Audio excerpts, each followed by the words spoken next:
Hello and welcome to Bury Our Bones With, the show that lives, breathes and dies the movies and TV shows you love. We are your hosts, me, Jimmy Murphy, and with me as always, the Robin Hood to my Robin Reliant, Mr. Ryan Etherington. In today's show, we'll be burying our bones with the 1986 David Cronenberg rubber-suited insect-based psychodrama that is The Fly. So join us as we kidnap Professor Brian Cox, throw him in a blender with a jar of flies, arm wrestle some meatheads and do unspeakable things to baboons.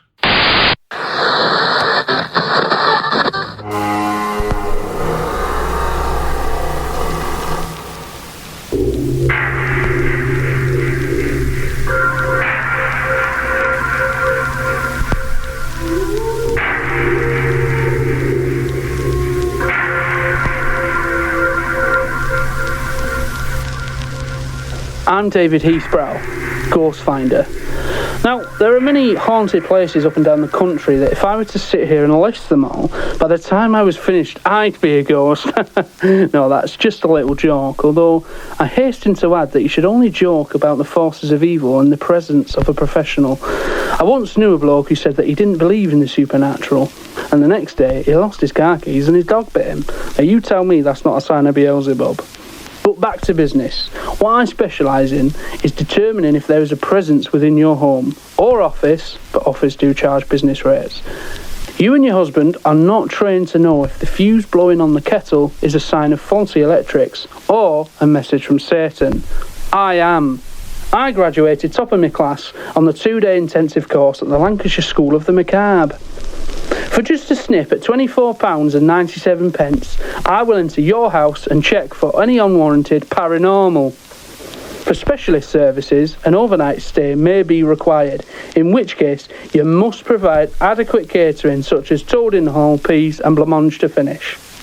Unfortunately, I'm unable to give a specific price for this, as Dancing with the Devil is not only dangerous, but difficult to quote. That's David Heathbrow, Ghost Finder, as misquoted on BBC BAFTA-winning documentary Debunking Heathbrow. Court case pending. That's David Heathbrow. Find me on CFAX, not the Yellow Pages.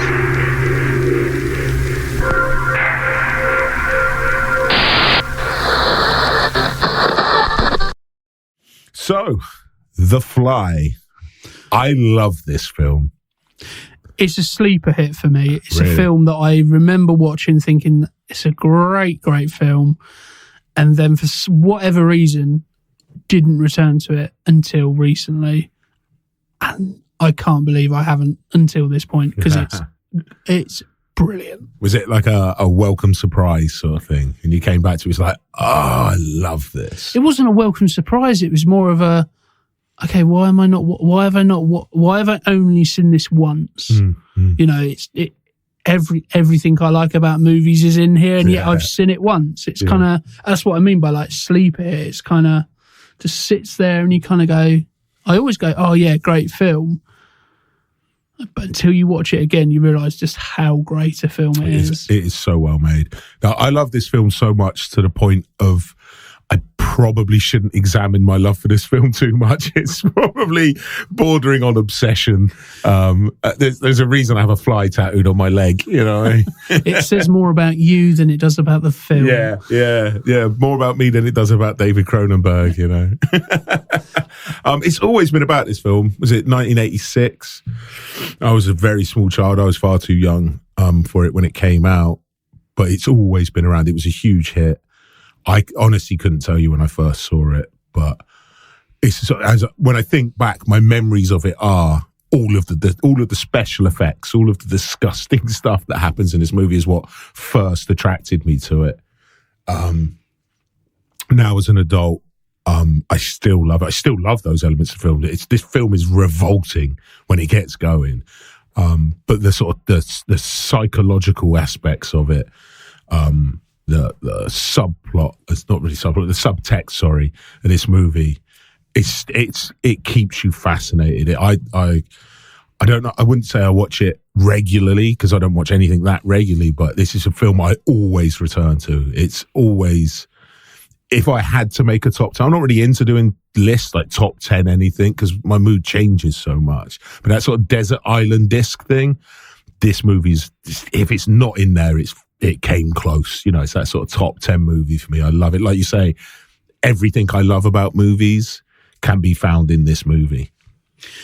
For me, it's one of those films where, you know how like when you think of a genre, you tend to think of a film or a couple of films. Yeah. I think of sci-fi and I think of The Fly. It's interesting, It's or not necessarily think of the film. I think of that, the telepods. I think of that and the kind of, I think the DVD cover is, there's a blue version where it's smoky blue and then there's a green version where it's smoky green. Yeah. And I think of that, you know, very similar to Aliens and it's, or Alien, sorry. Or Alien and Aliens. Aliens green, Aliens is blue. Very similar in style. So would you class this movie as sci-fi? Because I was watching it yesterday, never really thought too much about it. It's a horror movie, but it's a sci-fi movie. But it's also a drama.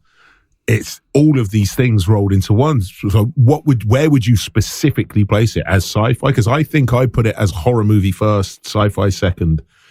Is how but not that it really matters, to be fair. But it's just interesting when you called it a sci-fi movie, because I wrote down, one of my notes was horror or sci-fi was one of my notes. I would firmly put it in the camp of sci-fi. Yeah. Sci-fi horror, but sci-fi for me definitely first. You know, not going too literal with it, but it's science fiction. You know, it's things to do with science that we haven't, or we're talking about, haven't quite been able to do. That kind of area of, but equally, it's horrifying. It's not. It certainly is. I mean, for me, it's based on an old 1958 horror movie called The Fly. But for me, the sci-fi is secondary to the horror. Like, the sci-fi gets you to the horror, and I think it's. I mean, it's just semantics at this point. Really, we're splitting hairs. It is both the sci-fi and the horror, but yeah, it is, like you say, it is horrific. Yeah, I think, and it's got layers to it. You know, it's not just your, you know, a lot of modern horrors kind of just have one goal, or science fiction films tend to just have kind of like one goal. Whereas this one, it kind of works on many different, you know, you mentioned how revolting it is. And obviously visually, from a practical effects kind of standpoint, it's it's revolting. But also what's I think is revolting is some of the behaviour in there from, you know, before he turns physically into the Fly, spoiler alert, it's his, you know, his behaviour is, you kind of go, that to me is perhaps what's, I think, the more I think about that, the more horrifying that is, rather than, you know, the physical elements of it. Obviously, that's the thing that everybody's kind of drawn to. But I think, you know, the mindset and the thought process of somebody to get to that stage and then see them deteriorate into something completely different is. It's terrifying in its own right. It's interesting you say because about his behaviour, because, as I say, it's like sci-fi horror and a drama. There's literally only really three actors, main protagonists, if you like. And the two men in it are both gross. They're both horrible people. Like Brundlefly himself, he's doing questionable things to baboons repeatedly, from what I can gather, because it's mentioned earlier on, and then you see what happens. So why not start with a mouse? Why a baboon, you know? And then you watch his character arc. He goes from being a nice guy who's doing horrible things, whether it's accepted or not, or acceptable within what he's trying to achieve. Then, obviously, we'll get to the plot, but, you know, he becomes quite aggressive, and then he becomes quite weak, and then he becomes quite aggressive again. And it goes in these sort of arcs up and down of 1 minute you're rooting for him, then you're rooting against him, then you're rooting for him. But then the other male character, what's his name? Stannis? Something like that? Stannis Barans. Stannis. He's also repugnant he's a repugnant character. At the beginning of the film, I was like, I can't wait for you to get eaten. He doesn't get eaten, but you know what I mean? That's what parts of him do. That's what I'm thinking as his character plays out at the beginning of the film. At no point does he have a redeeming quality. Like, Gina Davis's character, arguably the only one who's not a monster, you know what I mean? She just falls in love with the nutty professor, you know? Yeah, it's funny you mentioned Stannis, because for me, I think what I like about it is that he is not quite, but he's essentially the most heroic character in there, shall we say, in the sense of he's the one who comes to save the day. It doesn't quite go to plan. He would traditionally be the everyman hero character. And that's the thing that I like about this, is that, as you say, he is a repugnant man.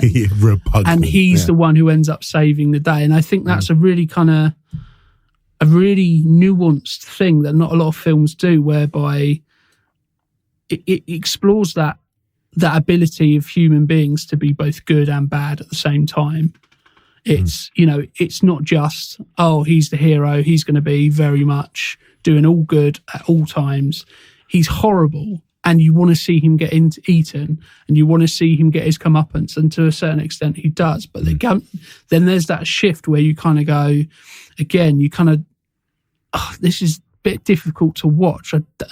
I don't want to watch this anymore. And then he then starts to,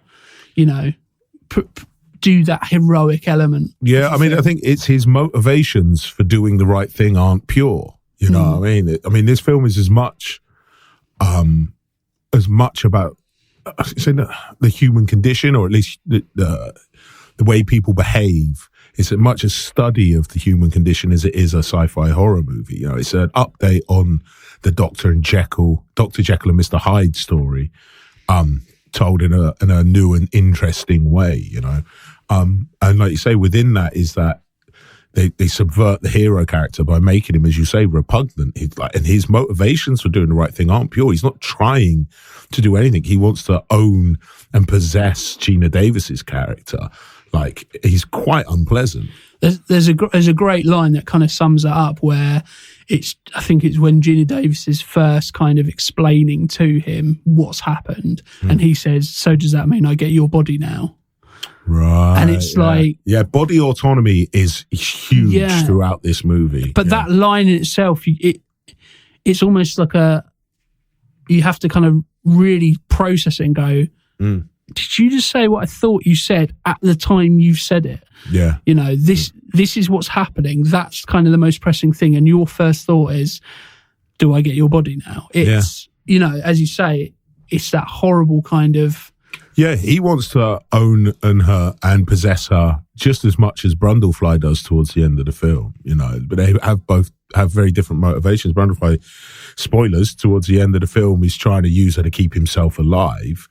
And the Stanislav, what is his name? Sorry, you just Stannis. Stannis Baran. Stannis Baran. Yeah. His character also wants to use her to keep himself not necessarily alive, but I mean, at the basest premise, at least entertained. He wants to own and possess her for his own use, just as much as Brundle does. And there's even elements of Brundlefly before he becomes Brundlefly having that same kind of behaviour, whereby he wants her because he needs somebody else to go through it as well.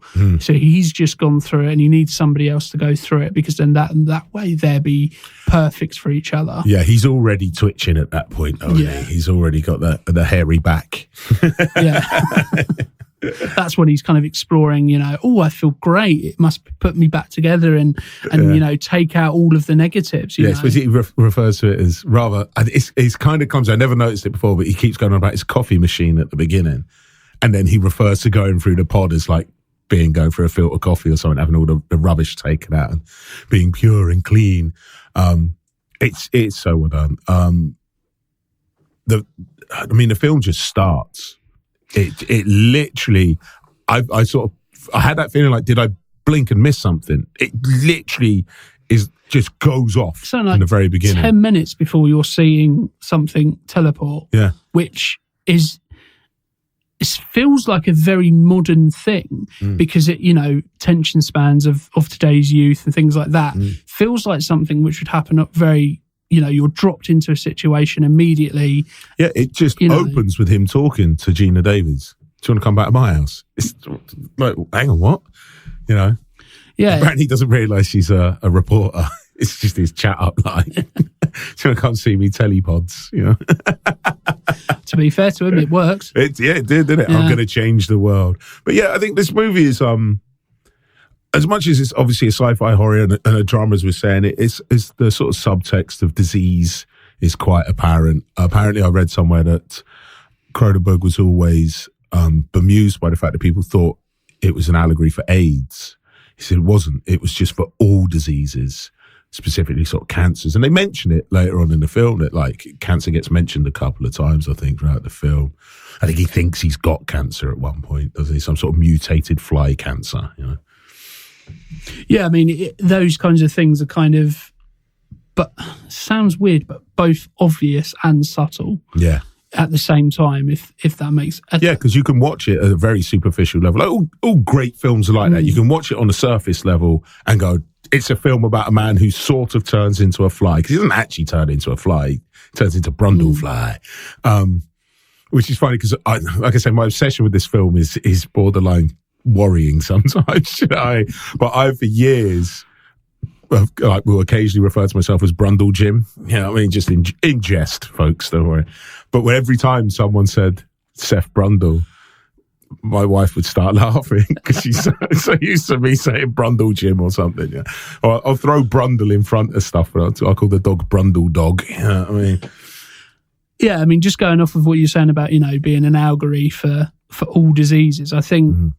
I looked at it with the kind of the viso of, obviously you've got the physical kind of disease, but there's also, touched upon it earlier, with the the mental diseases as well, where you kind of look at it and you see him physically change, but he also mentally changes from being a particularly well educated individual to then becoming someone who's purely kind of emotional in a way where he's just reacting. There's no kind of thought process. It's just a reaction. Here's a situation. I'm going to react to that. Yeah, he talks about insect politics at one point, doesn't he? He's like, there aren't any. And he keeps talking to it's a really good scene. And he's like, you need to leave because otherwise I'm going to hurt you. He's like, I was a man who dreamt, I was an insect who dreamt he was a man. Now the dream is over and the insect is awake. And she's like, I don't know what you mean. He's like, you need to leave. And you watch that happen. Like you say, you watch him go from a well-educated, kind sort of, I mean, so it does terrible things to baboons, as I said, but he's supposed to be this nice guy. And then you watch him become much more base. And it's that sort of the insect influence within him, like psychologically as well as physically, because he can do these things, his mind changes. And then you watch, like you say, he degrades again, and you watch the mental toll that has on him as he thinks he's dying. And then it swings all the way back round again after that, doesn't it? And then I guess again back down at the very end. But what's interesting is that it's not just a case of it's not just something that gets like progressively worse. It's like it gets worse. You see a snippet of him again, then it gets worse. Then you see another snippet of him, and it's like this back and forth of constant like.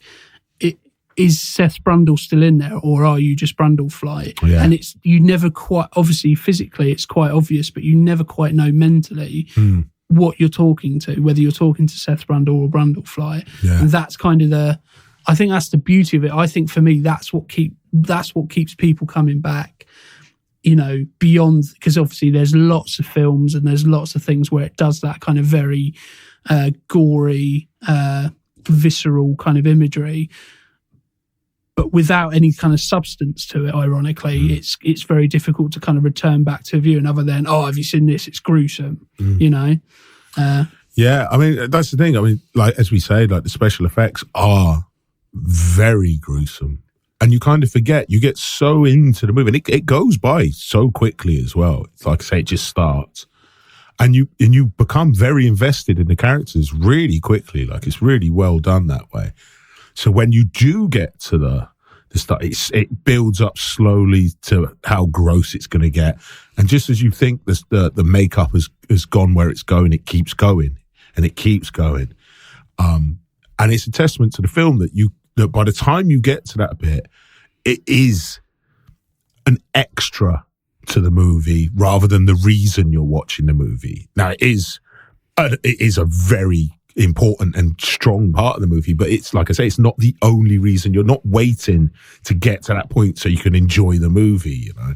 And it's a good way down the road before it really starts kicking in with the special effects. And they're great. Those I mean, we've spoken about this before.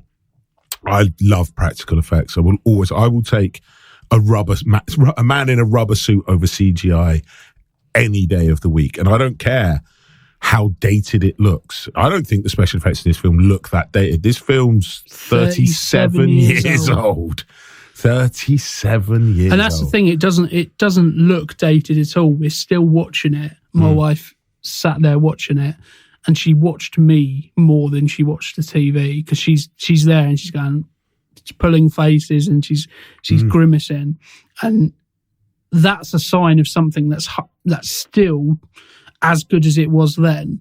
You know, it's not, you know, the CGI practical effects debate is kind of, we firmly fall on one side, but we're still grimacing at it. We're still going, oh, that's grim. It's still revolting. Like it carries on. It pushes through and keeps pushing you into uncomfortable places. Just when you think, I mean, it is rubbery. It is clearly, you know, rubber this, you know, but when you're watching it, it still has a visceral effect on you, as well as going, I wonder how they did that. Because I find myself doing that quite a lot. You know, there's the scene when he's walking across all the way around, and I'm like, well, they've spun the room, they're spinning the room. It's the only way you can do it.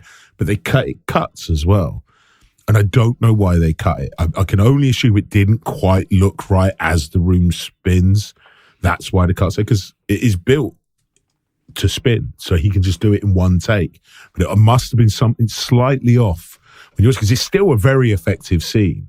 But I noticed the cuts, and I'm like, well, normally you put cuts in because you're changing something. But I know for a fact, because I Googled it afterwards, you can actually see it. I think there's actual footage of it on the extras on the DVD. They show you the room. It's literally a giant, looks like a tombola, basically. Yeah. But yeah, I found the cuts. I noticed them, so I wonder if it didn't quite pan up. But that's also a testament to the film, because they spent the money making the room spin, and then obviously when it doesn't look quite right, we'll cut it and make it look right. So therefore, it still holds up when you're watching it 37 years later. I still had to take a second to go, how did they do that? Oh, there's only one way they could have done that. Well, I don't want to spend all episode handbagging CGI. You do not get the same feeling. You know how they did it. It was done in a computer. Who cares? That's like, it's just like, because, I mean, they're probably going to remake this film, right? And they are going to make it with CGI. And it's not going to work. Less is more. All of those things we talk about quite a lot when we come to CGI versus practical effects. When you're limited by what you can do, it forces good directors to make great choices. When it's limitless, it loses something. Plus, the knowledge, none of it, what you're looking at just isn't real. It didn't physically exist. So there's the moment towards the end when he literally turns into the final version of BrundleRyan, and she pulls his jaw off, and then his head splits open. It's rubber, it's goo, it's so gross though. I would not have had the same feeling if that had been done on a computer. I can't see it, you know? Yeah, and just going back to the tombola spinning room, I think the difference between good practical effects and bad practical effects, because there are bad practical effects. We're singing its praises a lot, but it can be really hokey in places as well. Not this film, but I was going to say, really? Practical effects can be hokey. If you don't do them right. Yeah. And I think part of the beauty of when it's good is is you in your head as you did watching it, you go, how did they do this? And you can't quite work it out. I think the worst ones is going, well, that's obviously they've just done that. You know, that it's obvious how they've done it because they've not hidden it very well. And going back to when you know, the final transformation into the Fly as opposed to Brundlefly, it's a testament again to the practical effects that by that stage we're still shocked by the final transformation. We're still going, oh, that's another step up again. That's another level of gruesomeness, because there's so much in here that it would have been really easy for that final thing to go, oh, is that it? Yeah, that looks a bit like rubbery. That's not as grim as when he's pulling his nails out. That's grim, you know. Well, that was funny enough. I was just thinking about that as you were talking. It's like how they build you up to that moment. He starts off. He's got those bits of hairs coming out of his back, and then slightly spotty. Yeah. Then his skin gets bad. Which, to be fair, nobody notices. They notice the hairs. She doesn't say anything to him about it for ages, does she? Until in the end, she's like, "You look bad and you smell bad." She's on top of him, looking at him, and she notices the hairs first on his back. So you can see why she wasn't a scientist. It's building and building and building, and it would have been so easy to not achieve that final iteration and that final feeling of like, oh my God, that lives up to it. Yeah. I think maybe now would be a good time to talk about the plot, as we seem to be tearing through the movie before. If it's not immediately obvious, here is the plot. So, an eccentric scientist changes the world with his teleportation technology. When his experiment seems to be going well, Dr. Seth Brundle tests his machine on himself and he gets fused with the worst kind of pest on planet Earth, the Fly. What is the price of a man playing God? Only Seth knows. Only Seth knows. That somehow doesn't sound right. Seth knows. So there you have it. He builds teleportation pods, which is pretty good at transporting inanimate objects. He hasn't quite worked out how to do living creatures yet because it can't work out the flesh. The flesh is a theme in this movie, isn't it? And he meets Gina Davies at a science fair, I guess, at some sort of conference, and says, I'm working on something, you should come and have a look at it. Basically, he's trying to have sex with her. It's his chat up line, isn't it? I thought he knew she was a reporter. You know, you forget things in a film, and then he realises, yeah, you're right, it's his chat up line. Then he realises she's a reporter, and he's like, no. Which ironically, in today's world, if you went up to a girl in any kind of environment and said, do you want to come home and do you want to come back to my place and see my teleportation pods? Teleportation, sorry, not telepation. Don't know what that means. They'd run a mile. It's not, you know, but I think that's part of the charm of him, is that he is a bit wet behind the ears socially. Yeah. He's not. He does say, I've been alone for a very long time. She says, you're not an accomplished drunk or something. He's like, I'm not even drunk. I get sick riding a tricycle, and all these sort of cute moments at the beginning. Moments that make him human, which is really, really important. Because if, for example, let's flip it on its head. Let's say Stannis, is his name? I keep looking. I want to say Stannis Baratheon. That's the problem. Exactly the same. It's Stathis, not Stannis. So Stathis, which is a really odd choice of name. I mean, it seems to happen every episode. There's at least one name where me and you spend about 10 minutes saying it incorrectly. So slowly but surely we will offend everybody. Not intentional. So Stathis' character, if it was his character with all of his traits, it would have, we wouldn't care quite as much because we already hate him. But because of those human moments where you go, he's a little bit naive, socially and sexually. He's not exactly, the sharpest tool in the box, apart from when it comes to his, even in his chosen field, he kind of says, all I do is I put the parts together. Everybody else goes off and makes the parts. I just put them together.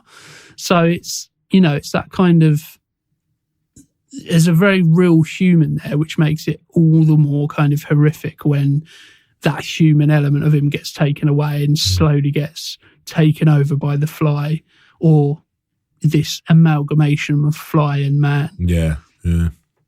So then he shows her the teleportation device working, and I think he uses her like undergarments, I don't know what you call her, tights or stockings, that's it. And then explains to her that he can't get it to work. I think then she leaves, doesn't she? He convinces her to go out for cheeseburger, and he says, it doesn't work when I put animals through it. And she's eating the burger, and she's like, what happens? He's like, you don't want to know. So when you later find out what happens, it feels even more grim. Also, the fact that he uses baboons instead of like smaller rodents. It's never explained why. Why baboons? I know they're more man-like, I guess, you know. My interpretation of that is probably because monkeys, primates, are obviously closer to humans than anything else. And so with that, you know, the end goal is humans to be able to be transported. It's not quite explicitly said, but essentially that's the way it kind of goes. Yeah. So that's how but again, it's never explained. It may have been in the deleted scene or something like that. But that's how I but it's interesting because watching it, I've kind of already come up with a justification for this horrible thing that he ends up doing. Oh, it's because they're close to humans, when actually, as you said, why not start with a rodent or a mouse? Why not work out how to do it with something smaller? Yeah. I think it is explicitly said a few times that he wants to transport everything, humans, everything. We'll get rid of cars, we'll get rid of everything. And that's when he convinces her to write the book on him. He says it will end with me going through, doesn't it? He turns the baboon inside out, which is also some more great practical effects when that happens, and you know something because he's already alluded to it, so you know something bad's happening. And then he works it out however he works. He doesn't really explain how he works it out. He just teaches the computer to love meat or something. Like, I don't really know. And then it's interesting, like you're saying, like he has elements of his character that are unpleasant. So she leaves at that point, and he gets drunk, and he's bemoaned because he's smart. He's worked out enough that she's gone to go see her ex-boyfriend, who is clearly the publisher. And then he gets really jealous and upset about it and decides to go through the machine himself and gets trapped in there traps a fly in there, and the computer, instead of just, because there was only supposed to be one genetic material in there, literally splices him together on a genetic level with it. And then that's when the film really starts taking off. But there's like, we talk about Stathis. Like, she comes home and finds him in her shower. Like, it's some real predatory behavior. Like, he follows her around. All of this stuff is really unpleasant. But it's like a mirror to Brundlefly.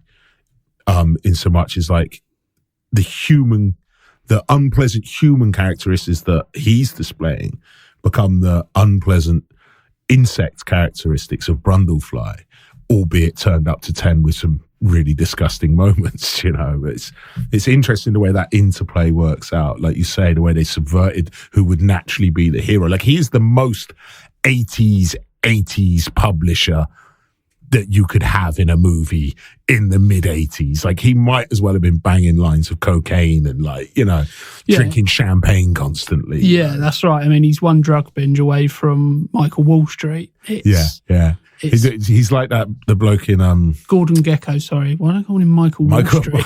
I prefer Michael Wall Street. I think Michael Wall Street is actually a wrestler who based himself off of Gordon Gekko. Yeah, I think the character Stathis. What's the actor's name? The actor's name is John Getz. Right, so John Getz' character. Seamless transition. Edit round that. John Getz' character, he reminds me of, the first Die Hard movie. The geezer's like, Hans, baby. Yes, kind of 80s character, like the dude from Ghostbusters, the government official from Ghostbusters, who's the bloke in Die Hard, who's on the plane. Like, that's, it's like a stereotypical, and to give Cronenberg is due, it's dialed back. It's not over the top. It's not that hammy, big performance. It's just a way more realistic portrayal of an unpleasant person, yuppie type in the 80s. But it's still the character's still very much of that 80s period, isn't it? Yeah. And that's kind of what makes it a bit more terrifying, is that, you can almost, when it's over the top and it's larger than life, it's almost not real. But when it's very, as you say, dialed back, and it's, everything's kind of spoken at this level, nothing's really shouted. I mean, there's the scene where there's a creepiness about it. Yeah, there's the scene where he's in the shop and he kind of gets on his knees and it goes that way. But that's he knows what he's doing at that point. He's kind of making a scene, whereas the most of it's it's very intimate in the way he speaks. Naturally, he's always one step away from trying to try something on with her. Yeah. Well, that's it. Even when she comes home and finds him in her shower and she's like, "Give me back my key," and he's like, "No, I'm going to keep hold of it." It's like, what? Like, I cannot wait for you to get your comeuppance. And then, like you say, he turns into, if not the hero, he saves the day, towards the end. It's fascinating sort of interplay of characters. Like, say, this film has 3 principal characters in it throughout. It's as much a play as it is a movie, and when there's only 3 principal characters, the film is so reliant on the performances of those actors, and there isn't a bad performance in this film. Like Gina Davis and Jeff Goldblum were dating at the time when he got her the job. Is that right? Yeah, so they cast Jeff Goldblum, Brundlefly, and he said, "Do you know who'd be good in this? My girlfriend." Oh yeah, yeah. Well, apparently that's what they said. No. And they said, I don't know how it worked, but they convinced them to read, and she was perfect for it. And Cronenberg was hesitant because he was like, "I don't really want to deal with a couple on set. That's a dynamic I'm not sure I want to get into." And they auditioned other actresses because I think what I read, they were saying, like the production company was saying, "Well, yeah, she's great, but the script's great. It's the script that's great. We can do it with another actress." So they auditioned some other actresses, and they went, "It's got to be her." And they were right. I can't imagine anyone. I'm sure we'll get to all this in a bit, but that kind of explains in some way probably why the chemistry between them is so kind of on point and tip top. And again, I mean, I haven't seen a lot of Gina Davis's work, to be fair, but there, that it isn't like, it just works. And again, I always find when you find it difficult to explain why something works, why something fits, that's usually a sign of it being something you can't quite put your finger on, and something you can't hold in your hand. Yeah. Which when you've got that, it's like lightning in a bottle. You've kind of got to just kind of run with it. And I think a lot of that obviously kind of transcended to the box office. Yeah. It had a fairly large budget for a sci-fi horror film, $15 million. Its opening weekend, it made back just under half with $7 million. Gross US and Canada, $40 million. So that's almost 3 times its budget back just in the US and Canada alone. And then worldwide, $60 million, which equates to about £135 million in today's coinage. Nice. Yeah. So successful. Yeah, Cronenberg's most successful movie, I believe. Yeah, I think you are dead on the money there. Yeah, it's very. It had also this same success as A History of Violence in 2005, which made around about 61 million. I'm sure there's pennies in it, but either way, yeah, one of his most successful film. So as we've mentioned, it was released in August 15th, 1986, directed by David Cronenberg, written by Charles Edward Pogue on the screenplay and David Cronenberg on the screenplay, but it uses George Langeland, I think how you say that, his short story as the kind of basis, much like the 1958 film? 1958, that's right. Yeah, 1958 film, which used the same story as well. It was produced by Stuart Cornfeld, And an uncredited producer was Mel Brooks. Yeah. He apparently came up with the "Be Afraid, Be Very Afraid" line. Yeah, absolutely. Yeah, that was in discussion. He was asked the question, how should people feel about when they see the fly? And he said, they should be afraid. They should be very afraid. That's how it came up with that. And the cinematographer was Mark Irwin, who we have discussed previously when he worked on Scream. That's right, Mark Irwin. The cinematography in this film is amazing. The saturation is just perfect. There's, especially towards the end, the last act of the Brundle fly. It's so visually pleasing to stare at. Like not just the angles and the direction, but the saturation, the cinematography. It's so nice to look at. Everything looks like a poster. Like it comes up a lot. Like I use it as an analogy a lot with films when they're really well made, where you could take almost any shot, stick that on a poster on your wall, and it's going to look good. You know you've got some great direction and some great cinematography at that point. And this movie is full of them. Like you say, he did Scream, Scary Movie, RoboCop 2, Dead Zone, Videodrome. He did a lot of Cronenberg's movies, actually. American Pie 2, but the less said about that, the better. Some Wes Craven stuff. But yeah, great cinematographer.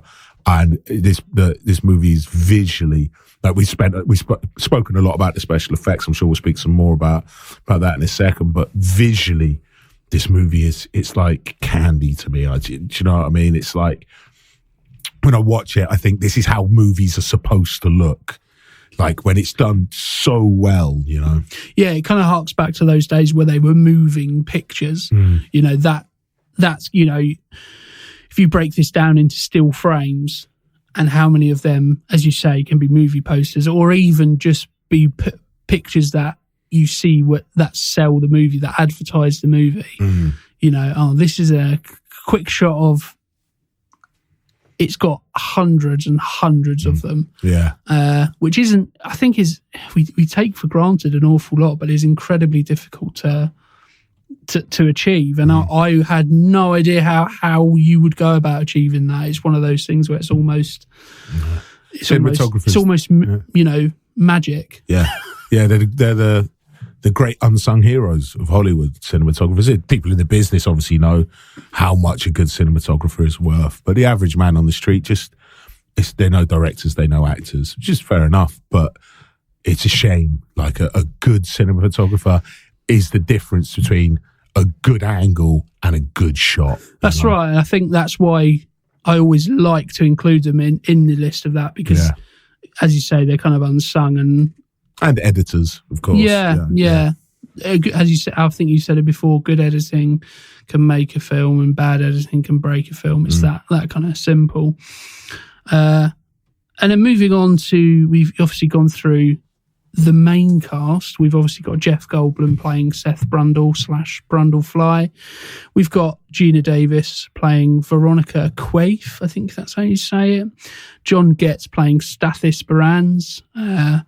And then a couple of other small roles. We've got Joy Bushell playing Tawny, Leslie Carlson playing Dr. Cheevers, and George Chuvalo playing Marky, which is the dude who gets his wrist broken in most horrific fashion. Yeah. I get a scene I'd totally forgotten about, but it's brilliant. Yeah, it's that great. You know, I love those scenes where you see the big kind of the bully character go, I've got this. Yeah. And everybody knows exactly what's going to happen. Yeah. Again, one thing it does well in this scene is it takes it a step further. You know he's going to win, but you don't quite expect him to see where it's going. His bone protrude from his wrist. Yeah, it's proper gross. It's absolutely. Careful, he eats candy bars. Yeah, that kind of mocking is almost. We almost don't care that happens to him. Yeah, you're kind of glad. Yeah. And I think one thing as well that was, we speak about it, an awful lot sometimes, but casting is obviously very, very important. And I think, I think I said it when we done the Jurassic Park episode that Jeff Goldblum, I think that's kind of what I was saying about how The Fly is almost a sleeper hit, in that I almost forget about it. Yeah. And I don't know why. And when I it's almost like I'm rediscovering it for the first time, which is amazing. But at the same time, I'm like, how do I forget The Fly? Yeah. At this point, he'd been in stuff, but this was kind of his breakout. This was the film that made him Jeff Goldblum. Yeah. I don't know. Like, it's interesting. Like, yeah, this was definitely his breakout here. And he's perfectly cast. He does really good fly impression, like the little sort of twitches and all of that stuff that he's doing. And he's doing some weird sort of rolling thing with his voice, like growling almost at the back of his throat when he's talking. But I don't know if he was doing Jeff Goldblum before this movie, but you see what you think of as Jeff Goldblum performance appearing, the thing he does with his hands when he's talking, he's doing in this movie. It's a jerky thing that he does, and you see it like once in this movie, and you go, "Oh, it's the Jeff Goldblum hands." There it is. Yeah. I think I can't remember who it was, but somebody summed up Jeff Goldblum performances, and he said it's like he discovers something that contradicts what he's saying midway through saying it. So he's saying, you know, I love hamburgers. Hamburgers are great. Hamburgers are brilliant, but I'm a vegetarian. That's a pretty good Jeff Goldblum right there, man. Yeah. And unfortunately, it's become a little bit of a cliche. Where these things do, you know. But the reason it started is because of how good he is in this, where he plays that eccentric, obsessive, oddball, yeah. The way he kind of just he talks really, really fast, and he's saying lots of things, and you're not really listening to what he's saying. He's just kind of saying it. The scene in the calf just after, he's putting all the sugar in his coffee, and he's obviously getting a bit Fly-esque, but it's just at the beginning. But the speed at which he's talking in that scene is impressive. Yeah. So anybody who's ever done anything where they've got to read lines or read a script, do it, and I think there's elements of it where he's probably improvised some of that. Yeah, from what I read, it was half written the day before, and he said, I don't know if he said leave it to me, but he was really keen to take like a big chunk of that. I can do something with this scene. And I don't know how much of that was him, but what was done with that scene is amazing. It is a really good scene. And you see his aggression coming through. He's trying to get the waiter.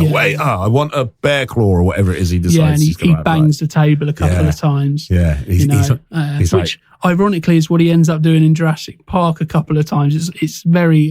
It's almost beat for beat. Is that right? Gone into like Jeff Goldblum, where it's like he's saying something and then he says it, and then just to hammer home his point, he bangs on the table, and he does it, and it's very much. Do you Jeff Goldblum again? So that's the thing. I could become president. I could do it again, but then again, I don't like politics. That's pretty good, man. He's very. He just it's almost like the part was written for him, and it's difficult to separate the man Jeff Goldblum from the character Seth Brundle. And I think I feel like he's been doing it ever since. Yeah, I don't know if he was doing it before, but I feel like he's been doing it ever since. Like he clearly has a niche, and I don't know if it started with this movie, but yeah, it's him. And you see him, but you also see the character. Yeah. His niche isn't quite Nicolas Cage niche. It's kind of in between, like normal and Nicolas Cage niche. Yeah, he's the in between. He's your gateway to Nicolas Cage. Yeah, as I say, it's a perfect kind of role for him. And unfortunately, I don't think he's probably been in anything since where he's been quite as good here. It's probably interesting because it's the first time we kind of seen that, and everything has tried to do similar things. We know what we can do with Jeff Goldblum after this point. Yeah. Absolutely. It's interesting when you look at the films he's done since. It's not a great deal of like iconic performances other than The Fly and Jurassic Park, really. He was in a film called The Tool Guy after this, which I think is a British comedy, which I recall being pretty good. For some reason, I think it's got Rowan Atkinson in it, but I'm probably wrong. You know what I mean? Interestingly enough, I could imagine Rowan Atkinson playing Brundlefly. He dresses like Mr. Bean in this film. There is those kind of links to it, and there is. I think the tagline to the Bean movie is be afraid, be very afraid. Is that right? Yeah, so it's kind of plays on that. How much they're aware of that, I don't know, but it's interesting making those kind of connections. Yeah. But it's interesting that it was Mel Brooks that came out with that. Like you say, he was uncredited as a producer on this movie because he was worried that people wouldn't take the movie seriously. But he did, around the same time as he did The Elephant Man as well, Mel, where he produced The Elephant Man with John Hurt. So I don't know how many more horror movies he produced, but that's kind of interesting. The fact that he came up with that, that's like an iconic line. I didn't realise it had been used on the Mr. Bean film as well. They obviously playing it for laughs. Because it's such an iconic line. Like, I forgot it was from this movie until I picked up the DVD and it was written on the front of it. And I was like, oh, yeah. And then she says it when she comes back and he's with apologies, I thought she was I remembered her as a prostitute. She's not a prostitute. He even say, "What do you think? I'm a prostitute?" Because he offers her, the woman in the bar, $50.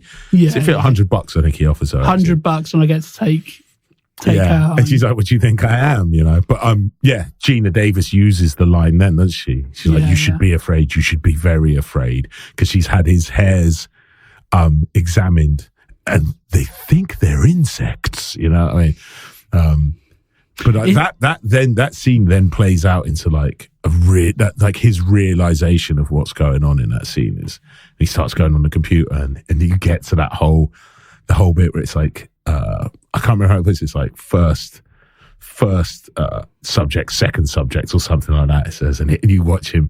Well, what is the second subject? And it gets closer and closer, zooms in, and it's a fly. And then he's like, "Well, what did you do with the fly?" And the computer's like, "Stuck it together." And he's like, "Did Brundle assimilate the fly?" And he's like, No, it's on a genetic level. And it's the realization. I think his fingers fallen off at that point. They have, haven't they? Yeah, because he's wearing the gloves as he's using the computer. And that bit's so gross. Yeah. And he's like, he's biting his fingernail, isn't he? His fingernail his pops nails off. come off, and then he squishes it. Yeah. Because you see a bit of pus coming out of his hands in the arm wrestle thing, don't you? Yeah. But yeah, and it's so gross. What's he called? The medicine cabinets, the Brundle Fly Natural History Museum or something like that. Fantastic line, yeah. Yeah. It's another bit. One thing that's in there, because his teeth come out at that point, and then you see there's something that looks very phallic in that cupboard. I was watching it, I was going, he's definitely got his knob in there, isn't it? Right. I rewound it. I rewound it. Yeah. I was like, it's either a finger or not. They knew what they were doing. Because bits of him are falling off. You know what I mean? Makes sense. But that scene where he's finding out what the computer's done, again, it when we talk about layers, that kind of goes into another question.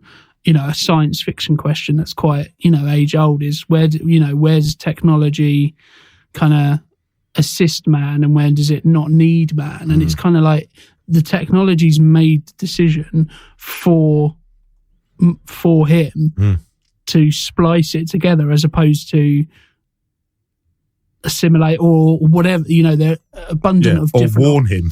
Yeah, or say no warning mechanism on that. There to be, as you say, some sort of warning. And that, that's another question in there as well. So it's not just a case of, there's the obvious, but then the more you kind of look into it, the more there are those kind of other questions that are kind of raised, classic sci-fi kind of questions. I mean, it's worth taking a second. Just the concept itself is amazing when you think about it. Man invents teleportation device.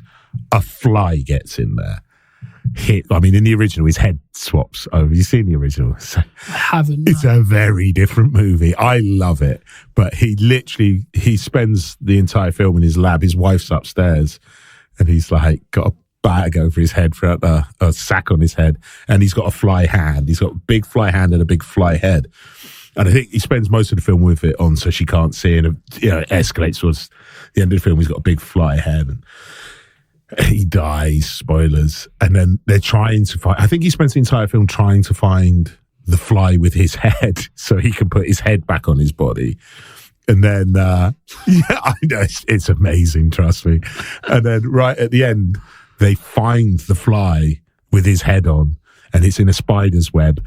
and his tiny little human head going, help me, with a big rubber spider eating the fly, help me. And they throw a help me in this movie. Now, I don't know whether it was on purpose in homage or whether it was just like, because it actually would have been, it was suitable for the script. But I love that. But sorry, I've got a bit distracted. I do love that 1958 movie. Help me. No, so that concept is such a good idea. Like a fly gets in the transportation, a teleport. I think he calls it a telepod in this film. And it fuses them together in much more spectacular fashion in the 86 version. But. It was quite funny watching this with my wife, who just didn't get any of that element. Like, there's a point where he gets in and she says, why has he got to be naked when he goes in? And I was like, because he'll fuse with his clothes. That's kind of the whole point of the film.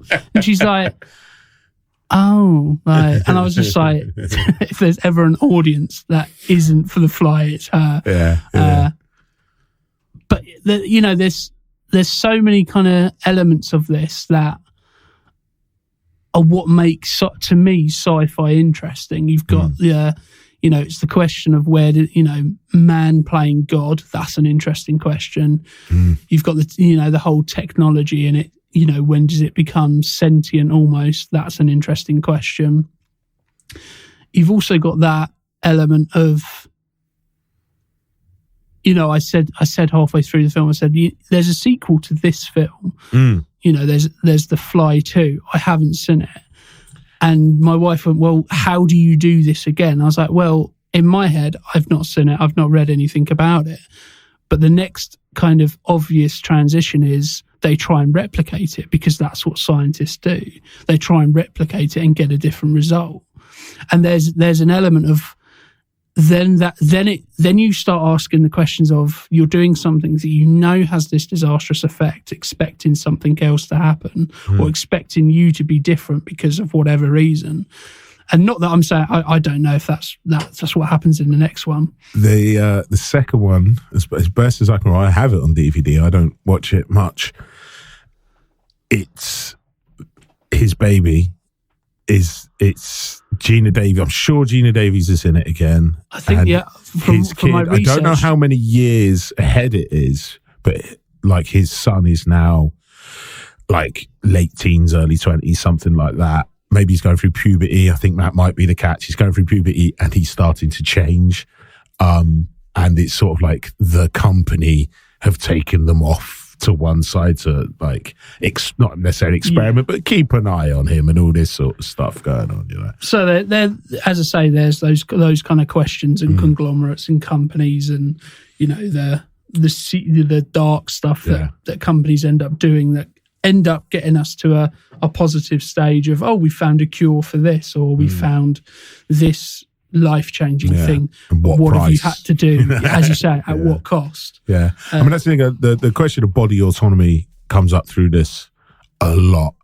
So there's like, obviously, her boss thinks he owns her in some way. Brundlefly tries to literally shove her into a pod so he can assimilate her body with their child. At one point, she dreams about being forced to have an abortion. Then she wants an abortion. Then Brundlefly doesn't want her to have an abortion. All of these questions are sort of, also he wants her to go through the teleporter. She won't. Then the lady picks up in a thing in the bar, to go through. She won't. And even at the end when he's confronting Stathis, he doesn't kill him. He's going to kill him. He doesn't. But he takes his hand and takes his foot.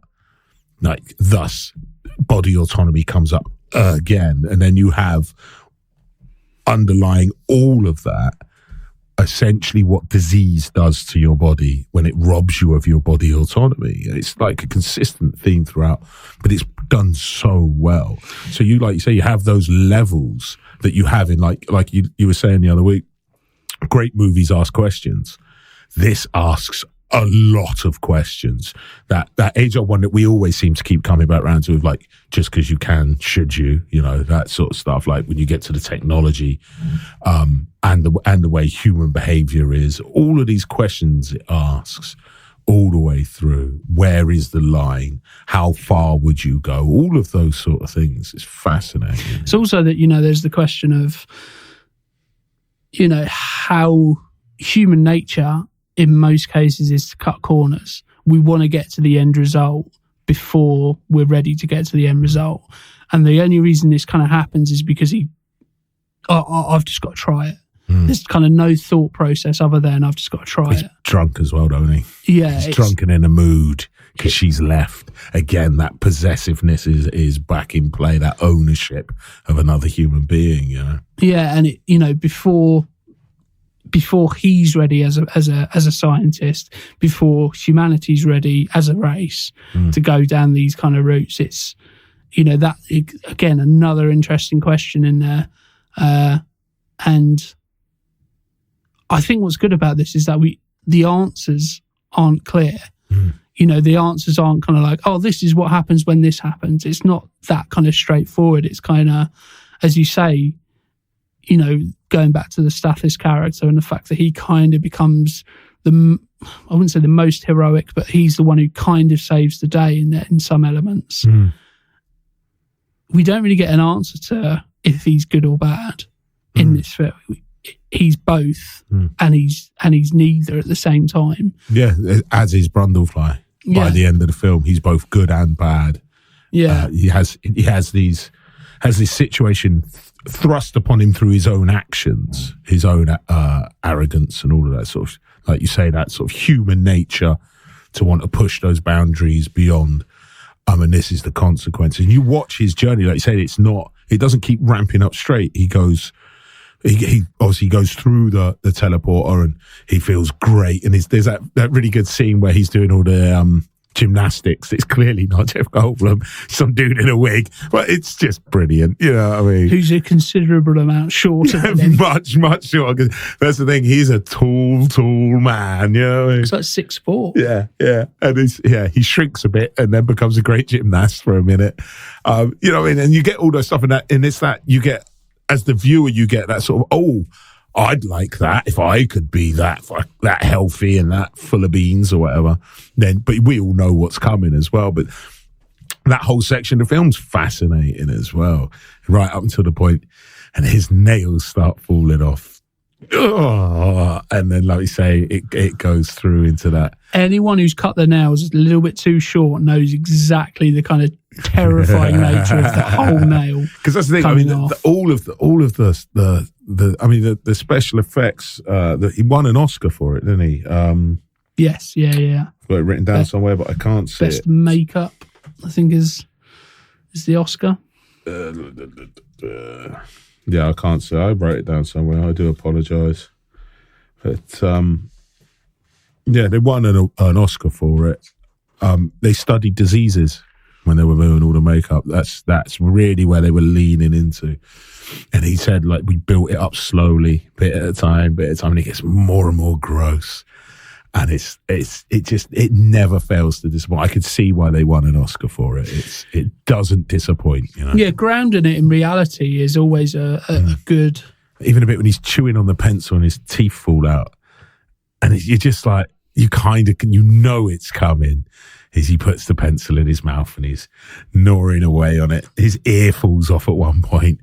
And apparently that reaction was Gina Davis's genuine reaction. She didn't realise it was going to happen. Yeah, that's right. Yeah. And it's good because it's not overdone. It's just like, oh!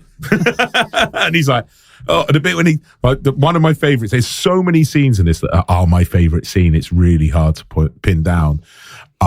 When he's eating the donut, he just throws up on the donut in front of me. He goes, oh, sorry, that was disgusting. It's brilliant. Which I think is the same scene when his ear falls off just after that bit. Yeah, it's brilliant because it does just kind of come out of nowhere. Yeah, right.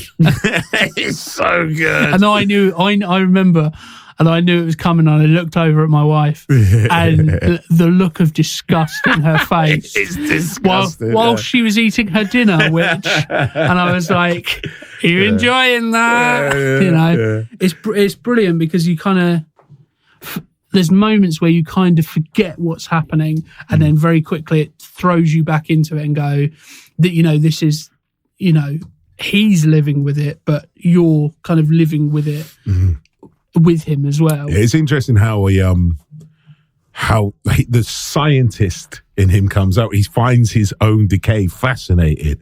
Oh, here's my little museum of my bits, and makes a little video. It's like, this is how Brundlefly eats his food, and you don't see it. You just see Stathis's face going, great stuff, man.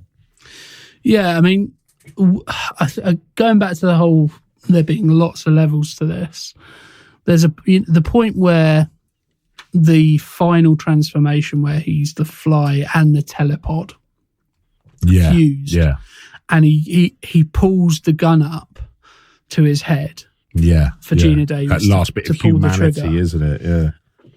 Well, there's two, as you say, there's that element, but again, looking at it a bit deeper, because of the character, we kind of look at it, or I looked at it and went, well, is he doing that because he's trying to protect Gina Davis? He's trying to, protect humanity from what he's become? Or is there a purely selfish nature of where he just doesn't want to be living like that anymore? I think it's the latter. Yeah. But there's that question where, again, we're questioning the humanity of him, not because of what's happened to him, but because of the human it's based on. Because there's those question marks where it's a bit, on the surface he seems like a nice guy, but there's definitely some questionable motivations behind it. You're questioning kind of every kind of element of humanity of him, and so it's difficult to, not only is it difficult to differentiate between what's the fly's element, what's the human element, but it's also difficult to differentiate between what human elements are the positive human elements and what are the negative human elements. 100%. It's that whole Dr. Jekyll, Mr. Hyde thing, isn't it? Where he's fused with the fly, and they haven't quite got to the point in the film where that it's destroying him. He's got this, it's almost like superhuman strength, and he's stamina, and he's all of these things. And is it the insect that's making him behave in this aggressive manner, or is it because he now can? And that question is never really answered. How much of it is the insect? How much of it? They get to it where he starts, again, I was saying, talk about insect politics, and as he gets worse and worse. But like we were saying, it seesaws back and forth between decay and strength constantly. How much of this is the insect? How much of this is Brundle himself? I think they lean heavily into it being the insect, especially by the end of the film. But like you say, those questions are never really answered, because it's almost like, what would you do if you could break someone's arm in an arm wrestling match and take his woman and do all of those sort of, what I would call, what they would now call toxic masculine aspects, but alpha male type behaviors. If you can, like, I used to, so the Hollow Man, is it? If you could, what would you do? Or something. It's those questions that these sort of movies pose. And for those of you at home, he's now writing Hollow Man down on a piece of paper. I think they'll be coming up soon. So it like you say, you're never fully sure how much of it is Brundle and how much of it is the fly. Because he says, I'm not turning into a fly. It's great. I'm becoming so. I remember the line wrong every time because I squish two parts of the film together together in my head. And it's like, I'm becoming something more than man. I'm becoming Brundlefly. It's how I remember it. It's not what he says, but that's how I remember it. I'm becoming more than man, because he said something about, it's like, part man, I'm now the offspring of Seth Brundle and Housefly, or something like that, I think is what he says. And then later on says, I am becoming Brundlefly, which is just a great line, you know what I mean? And even elements of that, like referring to them as Brundleflies there's an endearing quality to it where there's that empathy where you kind of go... He's that giddy scientist in a way. He's naturally fascinated by what's happening. I found out my disease has a purpose, I think he says at one point. It kind of reminds me a little bit of when in those science fiction based films where they're doing a lot of testing on animals or on creatures and they give them pet names. It's that kind of thing of like you're doing horrific things to them, but you're giving them human-like qualities and you're personifying those things because it makes it, I don't know how it, but those motivations are questionable. And as I say, it's like he's endeared himself to he is Brundlefly. He's looking at himself objectively as a science experiment. Hey kids, do you want to see how Brundle eats his food? Yeah. He's like, film me, watch this, because the scene before that, he's on crutches, and he's like, she hasn't seen him for I think it's 4 weeks. Yeah.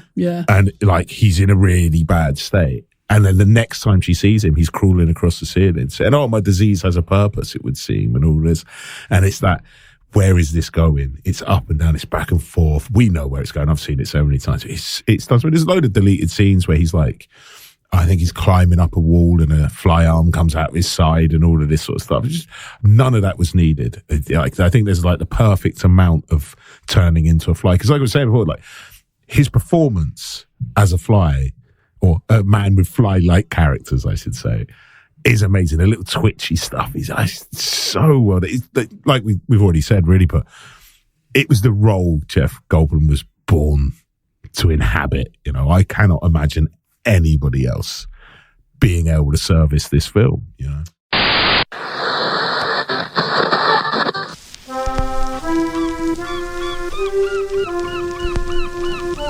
Quint's Bait and Tackle Shop for all your fishing needs. Next time you're in Martha's Vineyard, check out Quint's Bait and Tackle Shop. We stock a wide range of fishing gear, including rods and reels and bait, and also dynamite. Next time you're in Martha's Vineyards, don't forget to check out Quint's Bait and Tackle Shop.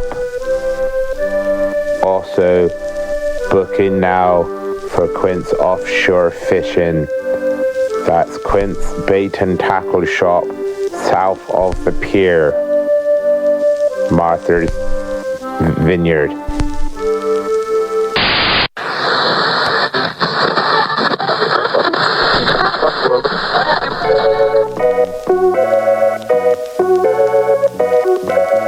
The Michael Caine Tangerine Hot Sauce Company. Available in 3 varieties of heat: mild, agitated, and ruby red. Michael Caine's Tangerine Hot Sauce. It causes a painus in the anus of Michael Cainus.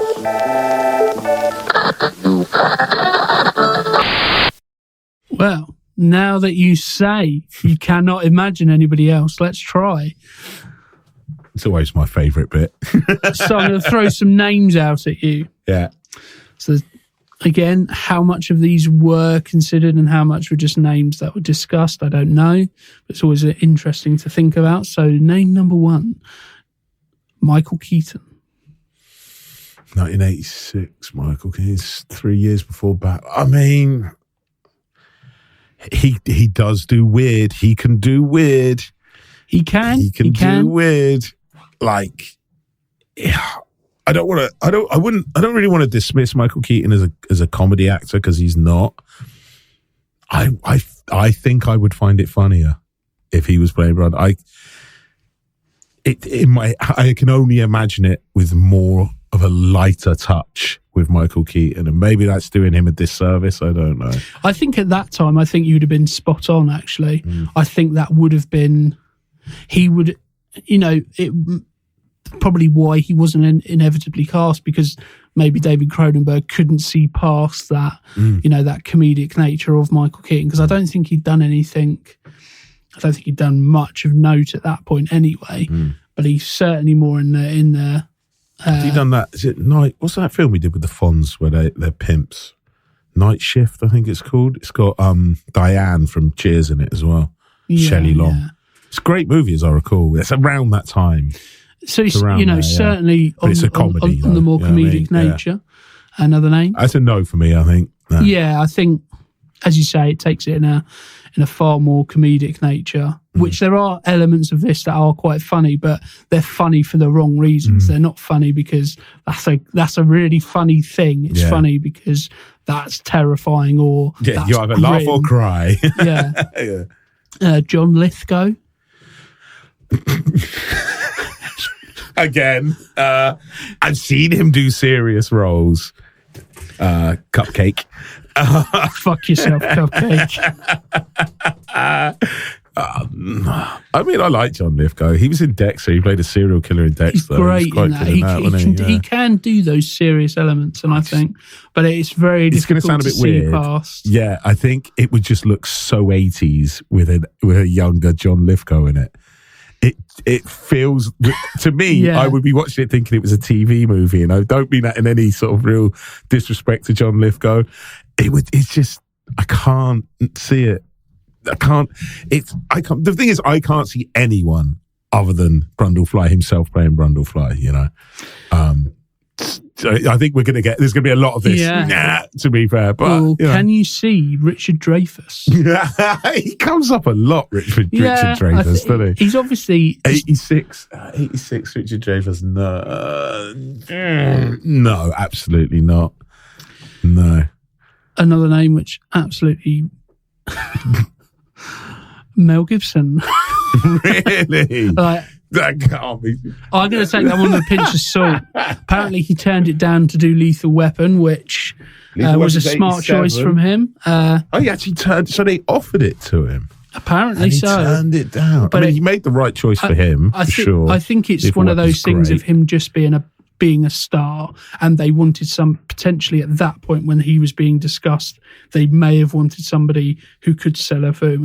I don't know if he was a star at that point. He'd been in Mad Max. He was more bankable. He'd done the Mad Max movies 1 and 2. I feel like he wasn't a Hollywood movie star at that point.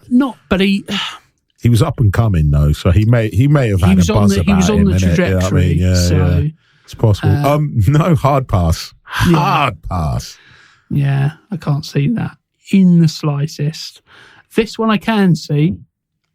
William Dafoe. I'm sorry, I honestly thought you could say Arnold Schwarzenegger. Oh no, I'm growing hairs out of my back. I'm turning into a man-fly.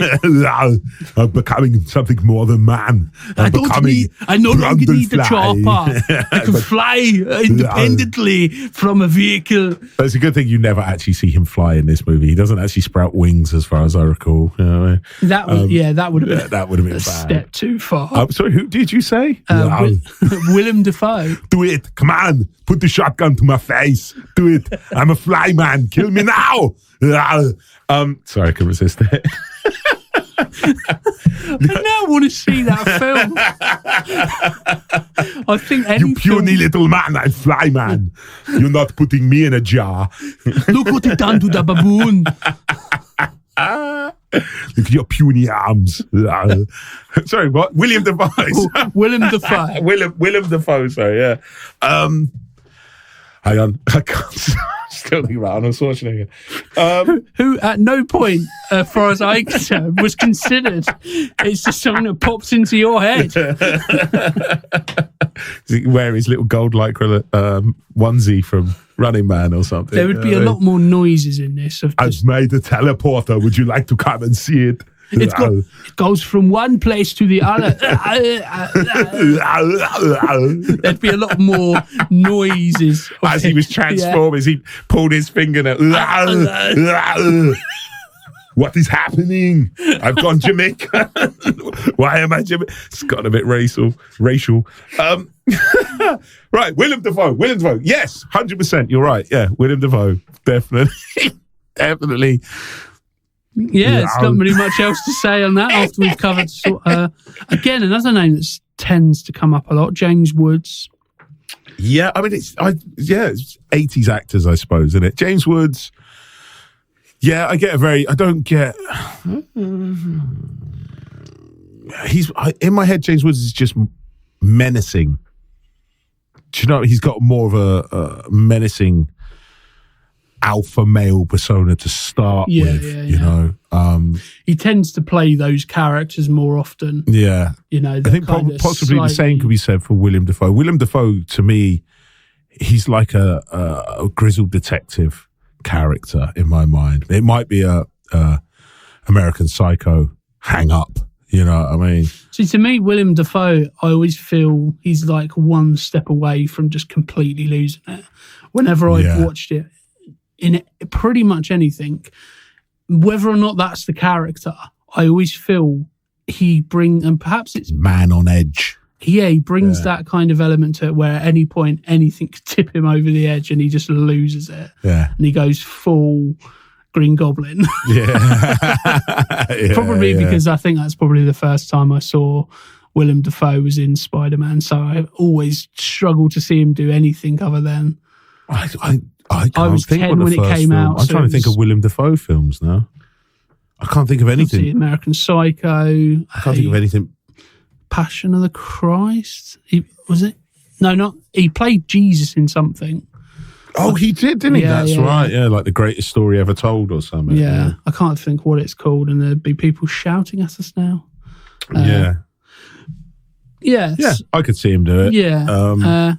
For the female lead, obviously played by Gina Davis, a name, interestingly, with Jurassic Park links, Laura Dern apparently was considered, but ended up appearing in David Lynch's Blue Velvet in the same year. Okay. So that's, quite interesting. And there is... Funny, I think David Cronenberg and David Lynch, I don't know if it's just because like David, but I think of them as both being like, they make weird films, and sometimes I have to think which ones. Oh, David Lynch is proper weird. But if you had told me David Lynch had made The Fly, I'd have been like, yeah, I could see that. Even though it's not a very Lynchian film at all, it's not super odd. But it has, I think it's just because of all of the sort of concept of it. If someone... Like, I wouldn't have been surprised if they'd said, oh, they thought about Lynch for it. You know what I mean? Yeah, I mean, David Cronenberg for me has always kind of been, when I think of David Cronenberg, I think of kind of like body horror. Yeah. Scanners, Dead Ringers. Did he do... He did Naked Lunch, I think. Yeah. Extends was one of his. Yeah, he's just released Crimes of the Future. He hasn't done much lately. That's his first film for a while, isn't it? Yeah, and that one looks very David Cronenberg. Oh, does it? That's cool. Yeah, it's kind of got all those kind of hallmarks that you want. It's slightly... Videodrome's one of his as well, wasn't it? Yes, yeah. That was the one I couldn't quite... I think that when you think of Cronenberg, it's Videodrome, Scanners, The Fly. They're the sort of top three you're going to be thinking of, I think, aren't they? Yeah. Interestingly, a little bit of... useless trivia for you. This was the first theatrical film to have its broadcast premiere on the Fox television network. Is that right? So the Fox TV network was kind of new at that point. Yeah, so it's the first film that was on there. Back when those things were important, isn't it? Absolutely. You know. TV premieres of movies kind of irrelevant these days, isn't it? I mean, you can stream movies now while they're on at cinema. Yeah, whereas obviously in those days it was... If it was on TV, that's where you got a lot of your market, and then with the advent of home video releases, that's where that's the thing, isn't it? Like secondary market again. We always talk about the box office because you have to contain. When you talk about how much a film makes, you have to contain what you're talking about because you're going to include posters. You're going to include, you know what I mean? Like, where do you action figures boxes again? Well, look, I've got McFarlane Toys figure of the Fly in his full Fly pose, you know what I mean? So that would have been a licensed product. That's also revenue, you know. But like, obviously we talk about the box office, but I've got 2 copies of the Fly on DVD and I'm looking at buying a third, as we were talking about before we started recording. I've got the Fly on DVD, I've got the Fly and Fly 2 on DVD, and you can buy the complete saga from 1958, all of the sequels they did, like Fly Returns, Curse of the Fly, all of those, all the way up to the 2 more modern. Although, interestingly, when you think about it, I think it's 26 years between 1958 and 1986. So there's more time between now. Exactly. That's... Uh-huh. I can't work out if that's fascinating or depressing. Yeah. I find it fascinating. You think about the difference between a 1958 film, particularly The Fly in this case. Help me. He's got a big foam fly head and a bag. It feels like an entirely different human race almost. It's only just under 3 decades. Mm-hmm. And it feels like 5, 6 or 7 decades. Yeah. It feels like the distance from 30s films to, and that kind of style. Now it's like 37 years since this was made. Probably because of, in the 50s and 40s and 50s and somewhat 60s, that all films kind of followed that same kind of... Everybody had that kind of voice of, oh, no, I'm doing acting now. I'm actually acting. I'm the one who's on screen and I'm acting. Oh, what was that you said? As you know, I love old movies. We were talking about this before. And I watch them and my wife's like, why do they all talk like that? And it's fast. They all talk really quickly. They're trying to get to the end of the line. And I have a theory, I don't know, that it was cheaper to get them to talk quicker than rewrite the script, and they didn't want to pay for an extra film. So they were like, just go quicker. Like, okay, I'm going faster. Whatever that. Here's some exposition. Who's that? Well, it's Vicky Vale. All of that sort of stuff. And once it got to a point, because that's how movies had been done, it's very hard to break away from that. It's really... You've got to be a trendsetter to kind of go, we're not going to do that. We're going to do something different. Well, there's that fascinating thing, isn't there, where like movies transitioned over from silent to talkies. And they had those early movies, like the first Dracula movie and those sort of monster movies of the 30s and that, but they haven't worked it out. And those films are still classics. They're still great. There's no incidental music on those films because they literally went, no, we did music in films. We did silent films. We're not doing music anymore. Now we do talking. We don't need it. And it's like, you still need, but they hadn't worked out. And it's really interesting to watch them work out. So like you say, they get stuck in this mode of, most films would have been taken from a play. Here's the play. We'll just make that. So they're just reciting the play. Well, we've got to keep this in at under an hour and 20 minutes or whatever. Budget. We could rewrite it. Just speak quicker. It's my theory. And then it sticks. It's as good a reason as any. Yeah, and then it sticks, doesn't it? Yeah. But it's fascinating, isn't it? It's weird when you think about how short a time period 26 years is, really. And then you go, but I love this movie and it still holds up. And you go, yeah, this is nearly 40 years ago. You're like, oh, right. Yeah, another interesting fact. We kind of spoke about it a little bit in regards to John Gett's character, Stathis.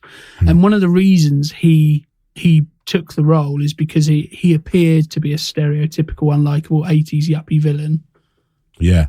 And a villain, and he was offered the role, but actually became the hero in the end, and that's why he took it. Because in his eyes, it's that it was the redeeming arc. Yeah. I mean, it's true. He does save the day at the end of it. We keep talking about the special effects. We keep talking about how revolting it is. It is revolting when he gets his hand melted off. You're like, oh, I've forgotten how gross. It reminded me a little bit of Raiders of the Lost Ark when all their faces melt at the end. It's a similar sort of effect. And then he does his foot. And I'd forgotten about the foot. And I was like, I forgot about this. He literally throws up on his ankle and it just pulls his foot off. It's so grim. It's so good. And what I like about the performance is that he does the initial scream, and then there's a point where I think it's when he does his foot, he doesn't scream. Little bit at first. It's oh, this no longer hurts because I'm in shock. Just again, another little bit of realism. That's filmmaking right there. Yeah, that's the magic on screen. I think it's so well done. And there is obviously there's a lot of raw footage or a lot of other sequences that apparently were talked about that eventually didn't make the cut, and some of those include, we've mentioned the baboon, where it almost had a much more horrifying end, where apparently Brundle was to send a cat and the surviving baboon through the telepods, resulting in a mutated creature, which he eventually would beat to death with a pipe.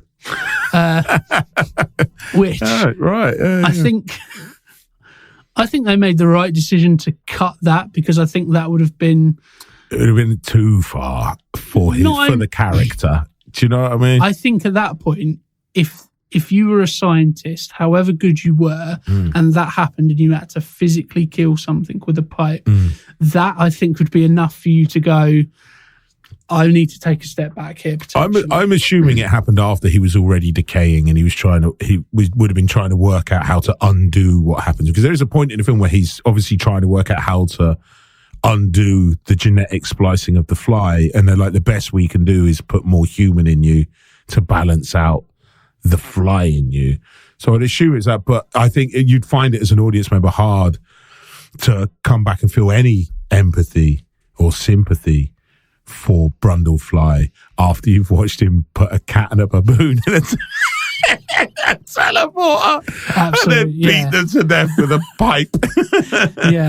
One, obviously we mentioned the scene where he has the wing burst out of him. Is it a wing that's popped? Yeah. A wing or a fly arm. Yeah. But an alternate ending was discussed, and I think it might have even been shot, in which Veronica has another dream of her unborn child, this time as a baby with beautiful butterfly wings. Which the fact that it got that reaction when I read it out to you suggests that it wouldn't necessarily have been in keeping with the overall tone. Also, where did the butterfly come from? You know what I mean? Again, we introduced a third insect. I think that was probably written by a studio executive who hadn't quite realised, no, it needs to be a fly, not just something that flies. In terms of the makeup, whilst this isn't, we've heard horror stories of, I think, Jim Carrey in The Grinch when he was playing, he had to be taught by Navy SEALs how to withstand being buried alive in order to go through the makeup process. But Jeff Goldblum, it took 5 hours to apply the most extensive makeup stages. And the final Brundlefly creature is horribly deformed, obviously, and is asymmetrical, which reflects David Cronenberg's idea that the creature shouldn't be a giant fly, but rather a literal fusion of man and insect that embodies elements of both, which I think is a really good move, because you've described the element of the 50s film, even if you'd have kind of done that in an 80s way, in an 80s vision. I think that's where it becomes a little bit too kind of... It'd be comical. Comical. With your best intentions, if you turn a man into an actual fly, you're going to lose something. It feels very Mighty Boosh-esque, where you've got a human head on a fly's body, that type of thing. So I think, made some interesting... It's made some correct choices, I think. And obviously we've spoken about different castings. Let's speak about a different director and who could have... And we've spoke about comical elements. And if this name was to have directed, it absolutely would have been a much more comical film, in my eyes. A very successful director in his own right, Tim Burton. Who seems to crop up again. And Michael Keaton, A Marriage Made in Heaven. Just doesn't feel like Tim Burton and Michael Keaton have made at least 3 movies together that I'm aware of. Obviously, two of them were Batman movies. Yeah, and obviously the other one is Beetlejuice. Yeah. Right? So this could have been the 4th in that trilogy. Yeah, it's the 4th in a trilogy. I mate. kind of imagine kind of quirky music over the top as he transforms. Oh God, no! I mean, all right. I will say this. A Tim Burton version of The Fly, I think, would actually be a good movie, right? It's not this movie, at all in any way, shape or form. It's going to be very light-hearted, very comical, very entertaining and very visually pleasing. It's not a horror movie though. Yeah, I think it would be the film that kind of explores a beautiful transition from man into fly. The fly actually makes him a better human being. Yeah. Almost, if you were to put it in a genre, it would be more coming-of-age story type film, of course, as opposed to body horror, science fiction. Because you look at its kind of trademarks, and that's kind of always been the Edward Scissorhands. It's there's a lot of empathy for that character, and one of the things we've spoken about with this is that we do have some empathy for Seth Brundle, but a lot of it is we're questioning his motivations, we're questioning the humanity of him and of Brundlefly. So yeah, it would be. I mean, you are there in this film. You are there for the freak show that is going to be unfolded upon Brundle. But it's just a testament that you do feel empathy for him along the way, as we said. Even though he's at times a bit questionable with his behaviour, Tim Burton's not going to make that movie. No, and if that had have been the case, then it would have been different for obvious reasons, but also one of the things that David Cronenberg done when he was hired as director, as he said, one condition is that he wanted to be able to rewrite the script. So Charles Edward Pogue's initial first draft was then rewritten by Cronenberg, and he altered the characters' dialogue and much of the plot, and only kind of key details from Pogue's script. Insisted that he got writing credit for it, though, didn't he? Yeah. He said, without that initial script, I couldn't have got where I was going. So he insisted that they keep him on there as a writing credit. Yeah. Which is nice touch for Cronenberg. Yeah, it's often, we often hear cutthroat stories, and that's, as you say, a nice little touch and a nice... I'm pretty sure Cronenberg's in this movie as well. Yeah, he plays one of the doctors in the dream sequence. Yeah. I knew it was him. He tends to do that. You only see the top half of his head, and you go, I'm pretty sure that's Cronenberg. Because I think, if he is, I think he's uncredited. I don't think it's a credited role. Yeah, I think that came from a meeting with Martin Scorsese. I think I know this story, Yeah. Did you say you look like a dentist or something like that? So they had a meeting. I think it was to discuss some of Cronenberg's earlier films. And Martin Scorsese said that upon meeting him, he looks like a Beverly Hills plastic surgeon. That's it. Which inspired Cronenberg to star in the film himself as a doctor. There you go. But Cronenberg tends to do that with a lot of his movies anyway. He kind of positions himself in there in bit parts, and he actually he does a fair bit of acting himself, where maybe not, lead roles, but those kind of little small roles and little kind of quirky little bits in there. So it's not totally unheard of, and I think it's interesting. Part of the success of the film probably does have to be attributed to Mel Brooks as well, because he could have quite easily put his name on it and said, no, I want to be credited for this. And as you said, he done The Elephant Man, but he was known for doing those kind of wacky comedies. And so you hear, let's take off our horror head and we go, a man is fused with the fly. He's got comedy written all over it as well. Yeah. So put Mel Brooks' name to it, and it becomes something which people probably could have gone to see. Seth Rogen has remade The Fly, He turned into a fly. I mean, I think it came out. I think it got out that Mel Brooks had produced it, and I think he turned up at the premiere, and I can't remember what the story is. He handed something out. He was handing out Dealey Boppers. Which are I didn't know. Well, I knew what they were, but I didn't know what they were called. And for anybody who's thinking, what the hell is a Dealey Bopper? It's a headband. Those headbands, an Alice band, pronged springs, bauble spring, those things. Yeah. Which just sounds like such a Mel Brooks thing to do, doesn't it? No, to his credit, I don't know much about Mel Brooks' producing, or the films he's produced, I should say. I knew he'd done The Elephant Man as well. There's a story about, I'm sure it's The Elephant Man, when Is that David Lynch? Did David Lynch do The Elephant Man? I think you did. I think it's Lynch. Yeah. Anyway, we're probably wrong. Probably some very angry people shouting right now.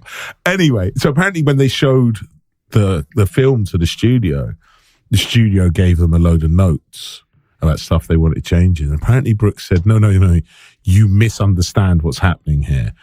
We're showing you this film to get you up to speed. We're not showing you this film so you can tell us how it should be made, and just refuse to let them force, I'm going to say David Lynch, into making changes to the film, which is I've always had like respect for Mel Brooks as a director and a writer, but to know like stuff like that, you're like, my respect for him went through the roof. You know what I mean? Yeah, you need. First of all, you need a set on you to be able to say that to people paying for these things, but also you need a credibility behind you. You know. Yeah, but in this case, I totally agree with you. He's Mel Brooks. He can say that to a studio, but he's Mel Brooks of Robin Hood Men in Tights. I mean, probably not at this point. It will be Blazing Saddles and things like that. Yeah. And this we're talking horror movies here and stuff. And he's like, no, this is the movie. I know movies well enough to tell you to leave the director alone. That's fascinating to me. Yeah, because we hear so many stories about executive and studio interference and how it, Alien 3 is a classic example of, that's like the pinnacle of studio interference. Absolutely. Some of the early drafts of what that was going to be sound amazing. And whilst I have a soft spot for Alien 3, controversial. Me too. I actually don't think it's as bad as people make out. I think it's flawed. It's something that people use as an example. I think it's cool to hate on it. Fincher had a horrible time making it, I think, is what people draw to a lot. And obviously, like you say, the versions they went through to get to that. I think the directors they went through, like, it's like the writers, it was just endless. And then when they finally settled on David Fincher, they didn't make his life easy while he was making the movie, and the movie suffers for it. But so what is Alien 3? 92? 93. 93, yeah. So I was the right age for it. I would have been about 12 when that came out. I wouldn't have known enough about movies to go, this doesn't live up to what I was expecting. I wouldn't have had much expectation other than I loved the first Aliens, second Alien movie. Like, I loved the Cameron movie. This is more of that. I would have been watching it as a 12-year-old thinking, this is amazing. So that clouds my judgment when I watch it. But like you, I have a real soft spot for that movie. I don't think it's anywhere near as bad. Plus, Sigourney Weaver shaved her head off, which was shaved the hair off. Shaved her entire That's dedication to the role. I've never seen her in much after that. Yeah. Shaved her. That is dedication, isn't it? I mean, which is in itself is fascinating. And it had the scene where the alien, like spoilers, comes up by the side of her but doesn't kill her. And like to be fair, that's not a spoiler. That's very much. I think it's in the trailer, actually. It's in the trailer. I think that's most of the promotional I was material. about to say why it doesn't. And then I thought, that's hence why I said spoilers. And I thought, well, actually, you don't have to go down that road. Yeah. That's another show. The acting in that. So the whole thing about that film's amazing. But as we saying, one thing they didn't have with that, they didn't have somebody putting their foot down, saying, no, this is the film we're making. We're just telling you, as Mel Brooks done. Yeah, we're doing you a courtesy. Sometimes you absolutely need that. Sometimes studio interference can help because it stops a director from doing something where you go, somebody needs to rein him in, or somebody needs to go, that's not a good idea. Whereas in most cases, it tends to be, let's put this in here. I'm thinking, giant spider at the end of a potential Superman film type thing. I think, and also the fact that they haven't really been able to get an Aliens film right since, I'm going to say since the Cameron, but let's say since 3, which is when they really started interfering. So the Cameron, I assume Cameron would have had some trouble with them making the second one, but I assume Cameron just said, I know what I'm doing, leave me alone. And they hadn't quite, because it's Aliens is a very different movie from Alien. And that's Cameron taking a franchise and making it an action film more than a horror film. It's still sci-fi, but it's sci-fi action, you know. And then after that, each diminishing returns. Even the return of Ridley Scott for the Prometheus Alien movies. I don't hate them, but Prometheus isn't really an Aliens film. It's an Origins film, and it's interesting through that lens, looking at it I don't think I've ever gone, I really want to watch Prometheus. No, I've not done that either, and I think I've seen it twice. I think for me, doing an origins of something that isn't a character, is a species, is initially intriguing until you start to think about it. Till you start, as soon as you start to think about it, or in this case, as soon as you start to watch a film about it, you realise it's not going to be as interesting. Unnecessary. Yeah. Like, I mean, that's the thing. Imagine this though: if Prometheus had not been billed as an Aliens prequel, I don't know if it was billed as an Aliens film anyway, and it just slipped a little bit of that in towards the end, you would have gone, interesting.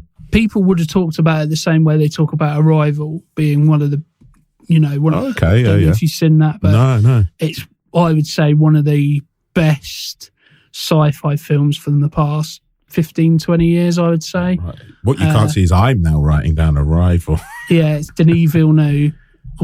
I always want to say Denis Villeneuve because that's how it looks to me, but apparently it's Denis Villeneuve, the guy who done Dune and is doing Dune Part 2 as well.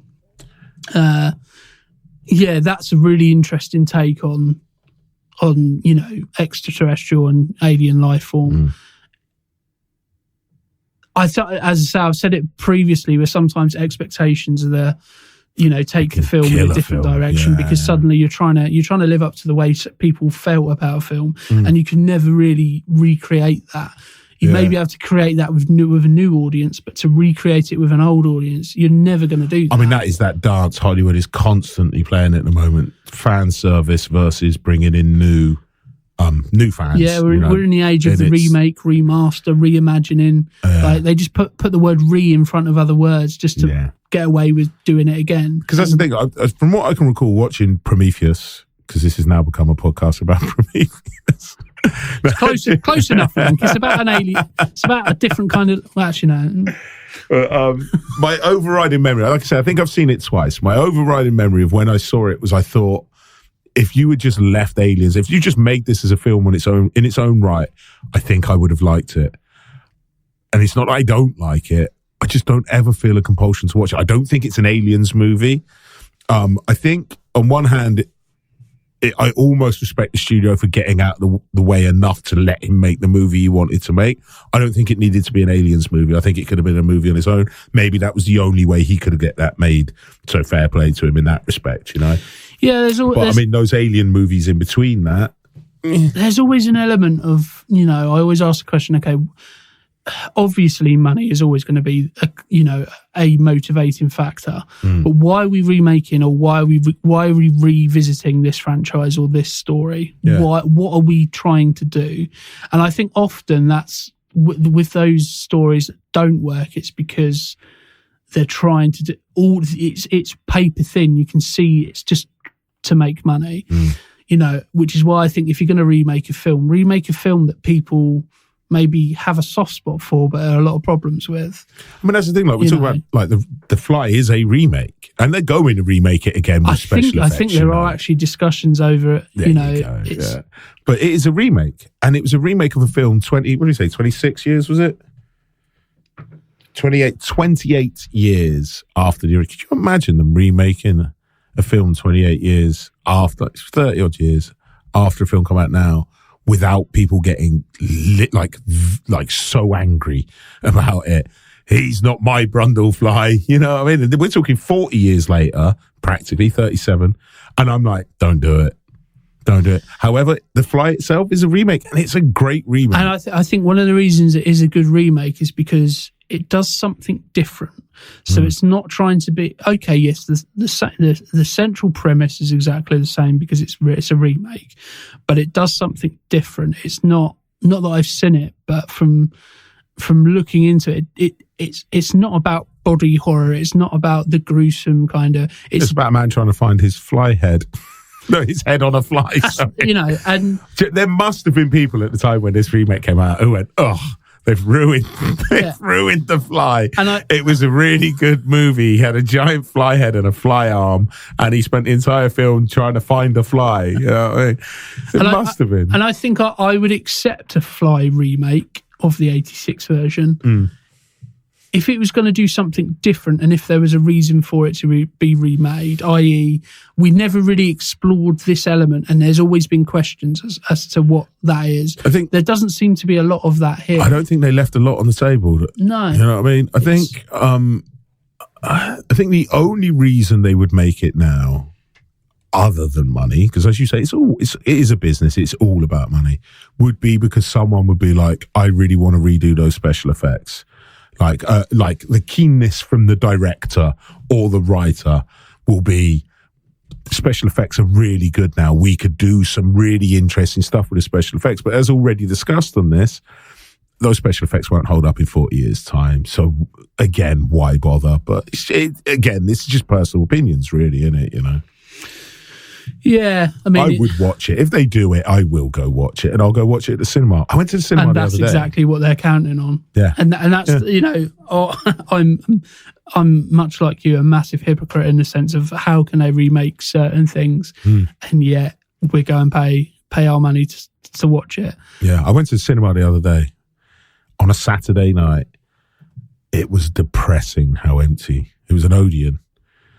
It was depressingly empty. It was like, I got there, I mean, the film didn't start till 9 o'clock. I got there about 8:30 so I could get my big Coke, my big popcorn, and my questionable hot dog. Classic combination. I am that person who buys cinema hot dogs. I'm yet to fall foul of it. I love them. I think they're so bad, they're good, you know. I think in this instance, we need to ask, you can, but should we? I do. But I always think, like, I know, I mean, the problem, cinemas are very expensive now. The tickets are very expensive. The confectionery is very expensive. I'm really not looking forward to the day when cinemas don't exist, though. I love going to the cinema, and I will buy overpriced confectionery, and I will pay the price for the ticket, because I want to go sit in a room with total strangers and experience a film.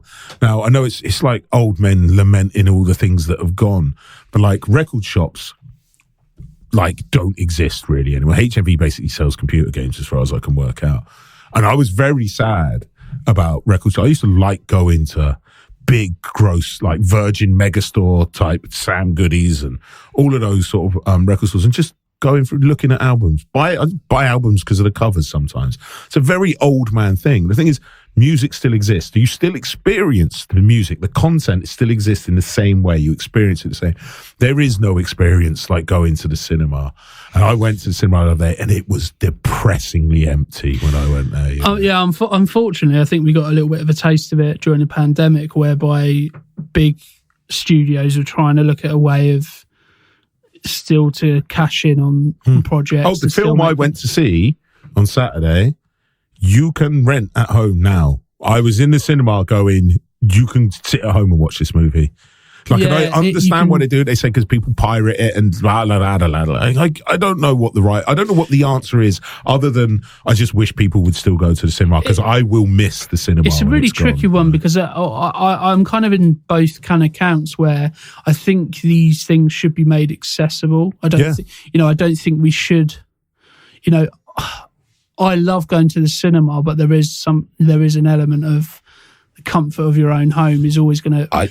100% know what you're talking about. I personally would always say, if at all possible, try to go to a local cinema. Yeah. I've got one short while away from me, and it's brilliant. You don't, you pay, I think the most expensive tickets are $6.50. Yeah, it's almost like concessionary prices. And you can go on Monday Madness for £3, and it's and the concessions are decently priced as well. You can get a big Coke and a big popcorn for something like £5 or £6. That's cheap. Reasonably priced. Unfortunately, you can't get a questionable hot dog. No, I agree, and I understand 100% what you're saying. like I said, I don't know what the answer is. Do you know what I mean? Studios need to make money so they can keep making films. I get it. Cinemas need to keep making money. So as we sit here, Cineworld's in receivership again. You know, Odeon's hanging on. I was in Ode. I usually go to Cineworld because the parking's better. There isn't really a local cinema around here. We got the Duke of York, but that's owned by Cineworld now. I think they sold it all. Which I used to like going to the Duke of York. It's a nice cinema, you know. And I've got nothing against big multiplex, big chain cinemas like the View and Warner Brothers cinemas that we used to have. We have to pull this out because he's about to get really old man lamenting. But genuinely, when I was a kid, you'd go to a cinema, you would queue up round the block to get into the cinema. And I went there on a Saturday night, and there was me, my wife, and I'm going to say 12 other people in the whole room watching this movie. Yeah, ironically, the only way you'd be queuing up around the block is due to social distancing. I do kind of... Well, I don't know what the answer is. One thing I you know, when you see your big American movies and you see those movie theatres, not cinemas, movie theatres, which is what my local cinema is, a theatre that has a cinema. It has a completely different feel to it. But those kind of classic where, you know, big kind of black lettering, you've got the name of the film. Yeah. You know, unfortunately, we're kind of moving away. We're moving away from that. And as you say, there is kind of no real answer apart from... Buy a bigger TV. Because I think you can buy 70-inch TVs. I don't need any encouragement to buy a bigger TV. How big's your TV at the moment? It's 65 inches. 65 and inches. I constantly look at it and go, I need more. We can get a 75-inch and it would be fine. I had this argument with my wife a lot. When we got our last one, it's 55 inches. I said it wasn't big enough. She said it was too big. We went with 50. I wanted to go 65, 70, something like that. I was like, well, no matter how big your TV is, you get used to it. It looks ridiculous at first. The first few days, I remember when I got my first 42-inch flat screen in our flat. I walked into the living room the day after because we put it up, set it up, and watched it. It was all good, you know. Went to bed, got up next day, walked to the living room, looked at it, and I burst into laughter because it looks so ridiculously big. 42-inch TV. How small they look now, you know. You just get used to it. So even if I had an 80-inch TV, I still would miss the cinema. We basically need what Barney has in How I Met Your Mother, where it's just a whole wall of screen. Yeah. But that's the thing. I mean, even if, say you was like a super rich dude and you had a cinema room, an actual cinema room in your basement, I would still miss going to the cinema. I don't miss spending all my money, but you know, the worst thing is when you spend your money and the film's rubbish. And I think people, I can't really blame them. People are like, well, I don't want to pay to watch this movie. It might be bad. I can download it for free, or I can illegally download it, or I can stream it, or I can spend half the money I'm going to spend. And all of those things, I can wait a month and it'll be out on Netflix or on Sky. I understand all of those arguments, and I'm not saying people are wrong for it. I'm not saying that, I don't think the studios are wrong for wanting to stream it necessarily at the same time, because it will just end up online and they won't make any money, you know, and no films will get made. All of these things, but on a very personal level, I like going to the cinema. After the pandemic, when we couldn't go, me and my wife were just like, we're going to go to the cinema and watch everything. I don't care. Even if it's rubbish, I just want to go to the cinema, you know? Yeah, and I think... Spoilers, we didn't. And I do think there are films that are made for cinema. I would watch The Fly remake at the Fly cinema. Is one of those films, just to bring it back on topic. Yeah. Because we have diverted. Well, big special effects movies, I think, space movies specifically. I went to the cinema to watch Gravity when it came out. Because I was like, I could watch that at home. I want to see it on the biggest screen I can see it. I want to feel that sense of nausea, you know. You want to be in space with them. Exactly. Yeah. Have you've been to the cinema and they got the do they call it 40? It's not 40. The wraparound screens. I can't think what they call it. Cineworld do it. No, it's different from the IMAX. So IMAX do obviously it's shit. I love the IMAX, man. I went to IMAX to watch a 3D underwater film there once. That made me He's feel never queasy. been in the sea since. And Cineworld do that 4D experience where I guess they blow stuff, but they do another thing where the screen comes up the side. I've seen something. I can't think what they call it off the top of my head. Doesn't add a lot to the movie, but I watched that thinking of a space movie with this going on would be amazing, you know. Yeah, it is a shame, but hopefully the Fly remake can bring cinema goers back to the cinema. And I'll probably buy it on several copies of Blu-ray and DVD as well. Just so that if you are going to put your film in alphabetical order, there will be a whole shelf dedicated to the Fly. Because that's the thing, right? DVDs are now really cheap. Second-hand DVDs. DVDs were like 20 quid or whatever 20 years ago, you know. You can buy an entire box set for like 90p second-hand now. And I'm like, are DVDs and Blu-rays, are they going to have that same revival that vinyl had at some point and become ridiculously sought after? Because vinyl records were garbage. They were trash. People used to throw them away until a few years ago, you know. Yeah, it's certainly interesting when you look at how the way in which, you know, it's all about streaming. And but one thing that we've certainly found putting together these podcasts is you want to watch your certain film and you go, how is that not on any streaming platform? It's crazy, isn't it? Oh, you can rent it on everything. Yeah. I'd rather buy a copy and have something physical to hold in my hand. Well, the thing, how much do you miss? You know, how much do you miss going to a video rental store? To like, as we've gone down this rabbit hole of it's like the movie industry is doomed, or at least the way we consume our content is so different. Like you say, I even miss Blockbuster, and I used to like going to the little, like you say, independent video store literally around the corner from me. And I remember when Netflix came out, and he was like, "Oh, I'm glad we haven't." Because I used to go there every Saturday, and I'd grab every Sunday. Sorry, I'd grab like three movies for £5 or whatever it was, you know. And he was like, "I'm glad we haven't lost you to Netflix." I was like, "Oh, I've got Netflix, but it's not the same, you know. I like to go to video stores." But he was gone within a year, and then Blockbuster was gone. I mean, the whole Blockbuster thing is hilarious, man. You know, I mean, we could do a whole podcast just on that alone, couldn't we? You know, Netflix, not bothered about them. 6 months later, Blockbuster's gone. You know? Netflix went to Blockbuster and said, "Do you want to come in on this? Because we can use some money." And they went, "That'll never take off." Yeah, crazy, isn't it? Yeah, but and that's gone. I used to love going to Blockbuster on a Friday, Saturday night, whatever, Sunday even. Sit there, go through all the movies, seen it. Oh, that looks I've good. not seen that. Not seen that one. How many killings? Exactly. And then, you know, you'd maybe get a McDonald's because that was next door, or you'd get a big bag of popcorn. All of those things, all those things that don't exist anymore that you miss, the smell of a Blockbuster. But then, added to that is what you're saying. How is this not available for streaming somewhere? Or why have I got to pay £4.50 to rent a movie that came out 50 years ago? If the video shop was still here, it would be 50p for a week. You know what I mean? Yeah, it's part of that. You know, it's that almost making it an occasion, isn't it?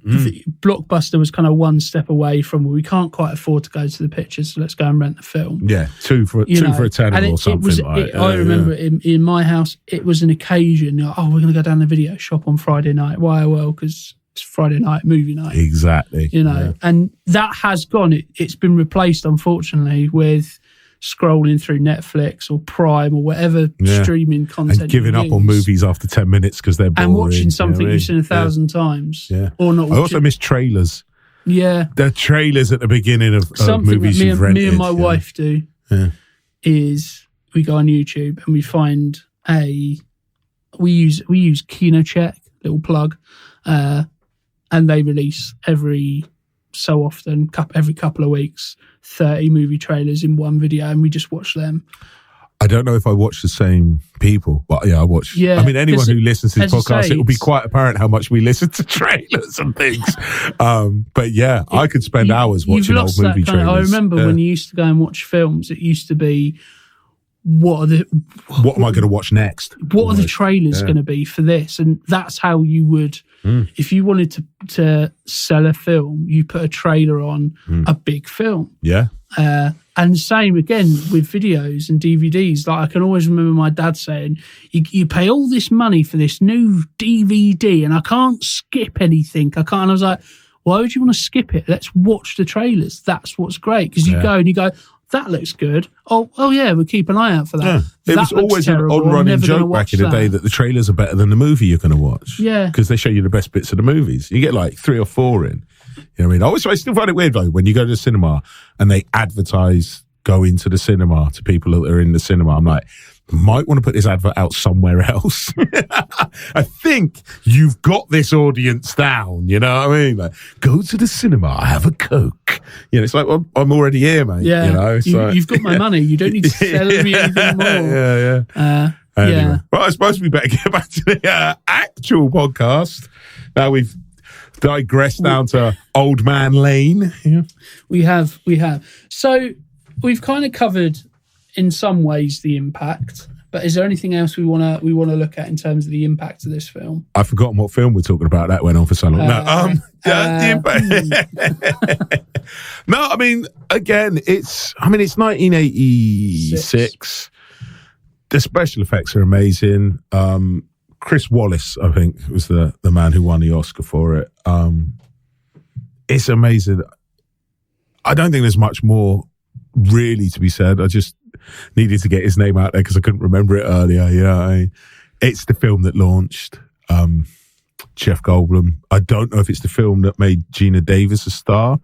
I could well see it being that movie, though. Apologies, certainly I don't put her on the right track. Yeah. I think she's really underrated in this. We haven't really spoken too much about her, but I think she's really underrated because, you know, you could again, we've spoken about Laura Dern in Jurassic Park episode, but it could very easily be just a scream fest, and there's elements of that, but it's nuanced and there's the right level of that. And again, like we're saying, there's only really 3 main players in this film, and you have to have a certain amount of peril. So she is there for that, but she's the audience. She's your way into this movie. You go in through her. She's a reporter, fair enough, you know, so she's probably seen a lot of stuff, and she works for, oh my God, what's the magazine? It's so bad. Was it like Proton Magazine or something? It's got a really, really bad name. Like, take another part. So it's like Proton Magazine or something. Really 80s. It's really on the nose. Yeah. So it's a science magazine. Proton. Yeah. I think his license plate even says it, like PRTON or something. Yeah. Anyway. But yeah, she's your way in, and there's not a lot of her screaming or being, I would say a victim throughout the film, you know, it's damsel in distress. Yeah, there is elements of it towards the end, but it's like her character is amazing. Like, and her performance, like you say, is really, really good. Like, it's exactly the right level of just normal. She just seems like a normal person. She's not hysterical. She's smart. She takes the hairs off his back and goes and gets them analysed. Because she's like, something's up. And he's like, everything's fine. She's like, no, it's not, you know. And then there's this scene where she's like, I want it out of my body and all of that. I mean, can you imagine even putting this basically 2 abortion scenes in this movie? You couldn't even mention the word in a movie made now, the way things are, you know what I mean? And there's the dream sequence abortion, and then they go, it literally says, I want this out of my body, I don't want to wait, and all of this sort of stuff, and they go to the clinic. Spoilers, Brundlefly turns up. Great, but like that scene, it's done so well. Like you can empathize with her completely, but it's not hysterical. She's not like, you know, it's really like, no, I know what I want. You know, because you see her struggle with it. She has the dream, she's going back and forth. She goes there to tell him, and then decides not to tell him.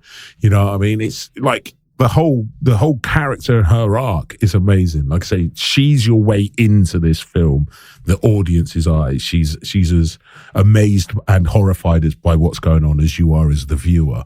And it is a standout performance, yeah. And I think in terms of, strong female characters, obviously we've spoken briefly about the Alien franchise, which has its, strong female character and Ellen Ripley, but I think we also need to have strong supporting female characters in films, and this is a film that kind of hits the right balance. I think more often than not, we see characters, and not just female characters, but characters in general that aren't realistic and aren't, relatable. They're kind of, they're doing things that you question and really just aren't ways you would react in a real world circumstance. However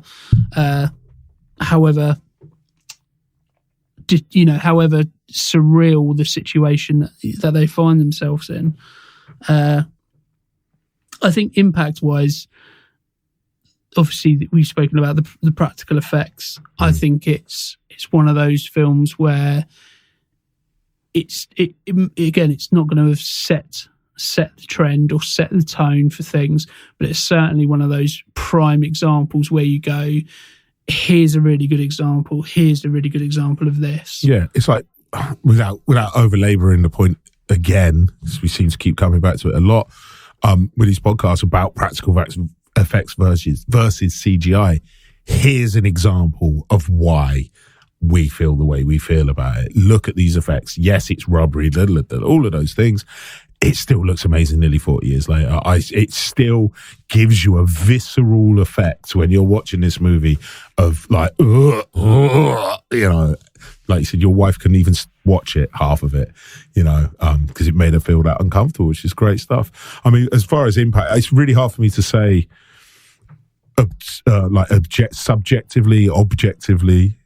subjectively about the impact of this movie, because I have a strange obsession with it. I've been meaning to ask you about these two telepods that you've got as we record this. There's that great bit at the beginning of the film is, I can't let you go. You've seen them. I can't let you leave here alive now. This is a nice little touch, because I was thinking it when she like, you couldn't make this film now. She wouldn't go back there with him. In the 80s is a very different time, you know what I mean? But he's sitting there playing the piano. And she's like, I'm going to go, you weirdo. And he's like, I can't let you leave. Which was actually him playing the piano as well. Really? Yeah. Excellent, man. Yeah. I mean, it spawned a sequel that I think is nowhere near as good from what I remember, but is considered a cult classic now. And they are going to remake it. They can't help themselves. And I will go and watch it. It's Cronenberg's most successful film. For me, it's his best, because obviously, for reasons I've already stated, I love this movie. There isn't a bad performance in it. It's Brundlefly and Gina Davis's standout or breakthrough roles, and I don't think he's bettered it. Gina Davis is solid in most films you'll see her in, to be fair, you know what I mean? And it is the movie, like we say. It's interesting because I know like how big a fan of Jurassic Park you are, and like we were talking about before, Jeff Goldblum, you is Jurassic Park. Jeff, do you? And you were saying like, now you do. Next time you watch Jurassic Park, you'd be like, because when we did the Jurassic Park, I kept referring to him as Brundlefly, and because it had been so long since I'd seen it, yeah. I obviously we can see each other. You guys are just listening, yeah. But in my head, I'm going Brundlefly. Why does he keep mentioning who's he referring to when he says Brundlefly? And it was only upon thinking, oh yeah, he was in The Fly. I wonder what. I'm guessing then it makes more sense. So that's kind of how I started this with. It's one of those ones that I kind of always forget about, and I have no real reason why, because it's great. It's not. Yeah. Do you think next time you watch Jurassic Park, though, you'll be going, it's Brundlefly? I think I probably will, because Jurassic Park is essentially my childhood Jeff Goldblum. Yeah. And I think now my adult Jeff Goldblum is The Fly, which sounds really sinister. Now I'm a man. And really homoerotic, but sometimes I was thinking about it, with Michael Caine, we've mentioned a couple of times. I don't know Michael Caine before he was the caricature of Michael Caine. Yeah, and so, I mean, he was always, my name is Michael Caine, wasn't he? Yeah, but it's that interesting thing of like getting over your own preconceptions of an actor or of a film. Yeah. So in terms of further watching, what are going to be some of the things that we would be recommending to our listeners as films they should also check out if they like The Fly? So obviously the remake that they're inevitably going to do. I would watch the 1958 original. You probably won't like it. It is a 1958 horror movie. I love it. I think if you really like this movie, you should go back and check it out just out of, I was going to say respect, but it's probably not the right word. Just that curiosity. I think to see what Cronenberg and the script writers took to make The Fly. I personally like old films. Like I said, I think they're charming. I think The Thing, by John Carpenter is probably another good movie. It's similar sort of era, similar, not subject matter at all, but it's got that body autonomy sort of element to it as well, where, you know, people's bodies are being taken over. And it's a sort of sci-fi horror. I wrote down Misery. It's got that claustrophobia, but again, body autonomy sort of thing, you know. It has a main central location, doesn't it? That very we keep few, returning to. Yeah, you're basically two main actors throughout the whole film. There's also this stuff going on in the peripherals. I also wrote down the Evil Dead franchise. Now that's a bit of a leap, to be fair. But like the special effects sort of, if you're thinking special effects wise, I would go sort of down Evil Dead. Plus, I love the Evil Dead trilogy. There's a new version of that coming out now. Talking of remakes, Evil Dead Rise, which looks pretty. I mean, I will be going to the cinema to watch it. Yeah, the 2018 Evil Dead was pretty good, and Evil Dead Rise is supposed to be on the same kind of trajectory as the 2018 Evil Dead. Takes a lot of criticism. I actually don't think it's that bad. I think it's quite a good movie. I think it's that whole, we talk about things going in cycles. Oh, sorry. Yeah. Expectations as well. But because I remember when that came out, everybody was saying it's brilliant, it's perfect, it does the right amount of homage to the original, takes it in a new direction, it's scary. And then there was that turn where people started saying that too much, and people then started to hate on it and start taking. Well, it's interesting because people were like, it hasn't got Ash in it. So then they gave you the TV show, and people went, "Oh, he's old." And it's like, you can't win. Yeah, win. And finally, the other thing I'd recommend is Tetsuo Iron Man from 1989. Very similar, not plot, but threads about bodies being taken over. I don't think I've heard of that one. Oh, it's kind of, I would say, classic. It's a Japanese horror movie. Sort of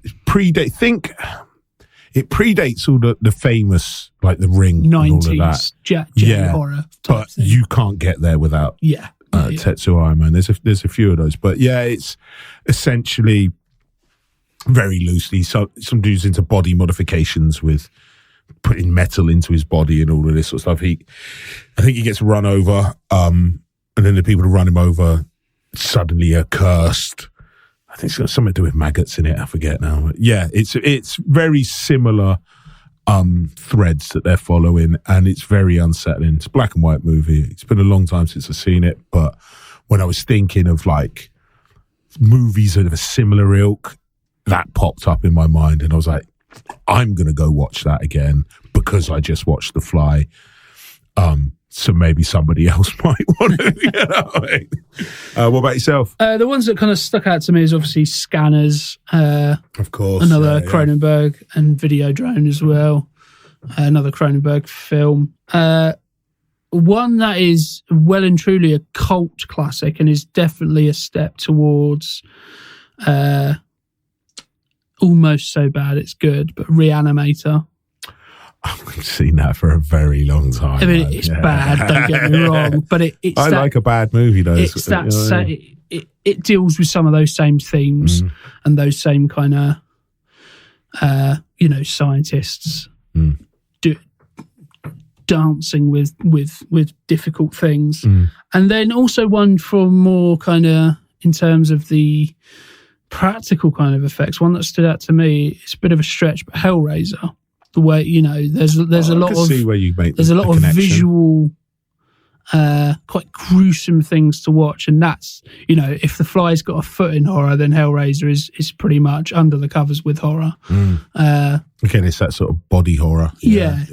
There's it's a BDSM kind of horror movie, really, isn't absolutely, it? Absolutely, yeah. It's a good call. I can see where you make that connection, man. So those are the ones that kind of stuck out to me. Yeah. Yeah. Perfect. I can see where it's a good call, Hellraiser, which they've also just remade. So every time we talk about a movie, we're like, they're about to remake it. They have just remade it. I haven't seen the Hellraiser remake. I will watch it. I will watch it. It can't be any worse than the straight-to-DVD Hellraiser. There's like 500 of them or something. When they recast the dude who played Pinhead, where it would already started to go downhill by that point. Yeah. I think Clive Barker kind of took a step back from it. First three are okay, as I recall. Yeah, but third one's pretty good for the third movie in a franchise. Diminishing returns, we always talk about. As I recall, the third one's not that bad. I may be mistaken. It's been a long time since I've seen it. One other reason why I picked Hellraiser is because there's quite a lot of some of those beings. Not obviously you've got Cenobites. Pinhead, but the others. Opened the box. We came. Hey, you're not the only one who can do impressions, lad. Jesus Christ, not quite. Oh, Kirsty, so eager to play, yet so reluctant to admit it. Do you know what's funny? You put an accent on that, you're Arnold Schwarzenegger. Oh, Kirsty. You opened the box. I became Jamaican. Now I want to see Schwarzenegger as a Jamaican. It would just be Mr. Freeze with pins in his head.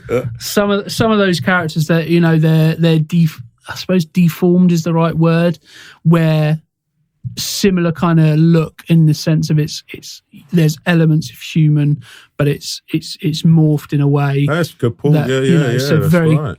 I wouldn't say incredibly similar, but along the right kind of lines there. So that's kind of why I picked that out, and it's a great movie as well. Yeah, good call. JML teleporters, bang, and the fly is gone.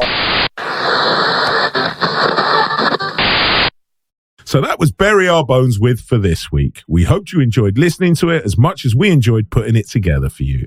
Please don't forget to like and subscribe wherever you get your podcasts. You can find us in all the usual social media places as Bury Our Bones With. So please do come by, say hi, and send us your comments. Until next time, I've been Jimmy Murphy, he's been Ryan Etherington, and this has been Bury Our Bones With The Fly.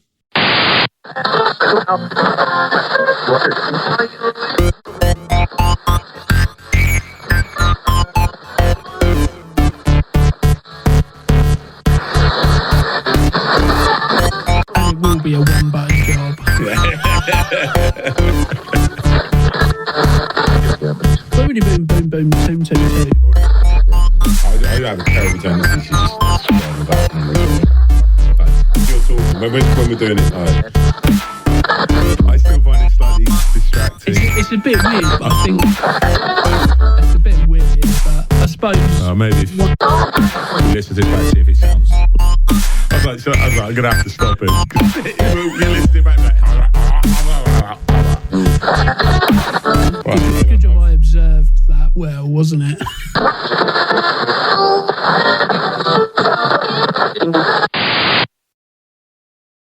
Just sitting there going, I remember Blockbuster. Back in my Do day, you remember Blockbuster? I remember when they had stables outside for the horses. I'm going to see if I hit all my notes. Oh, I did talk about Howard Shore, the composer, because the music is amazing in that movie as well. Almost don't even notice the score. Yeah, that is exactly what I said. You forget it's there until those moments where it pops in. Yeah, we'll cut that bit in. Also, I've just remembered I want to talk about Howard Shore. I really like music in this. It's Good, great. It's great. How you don't even know it's there.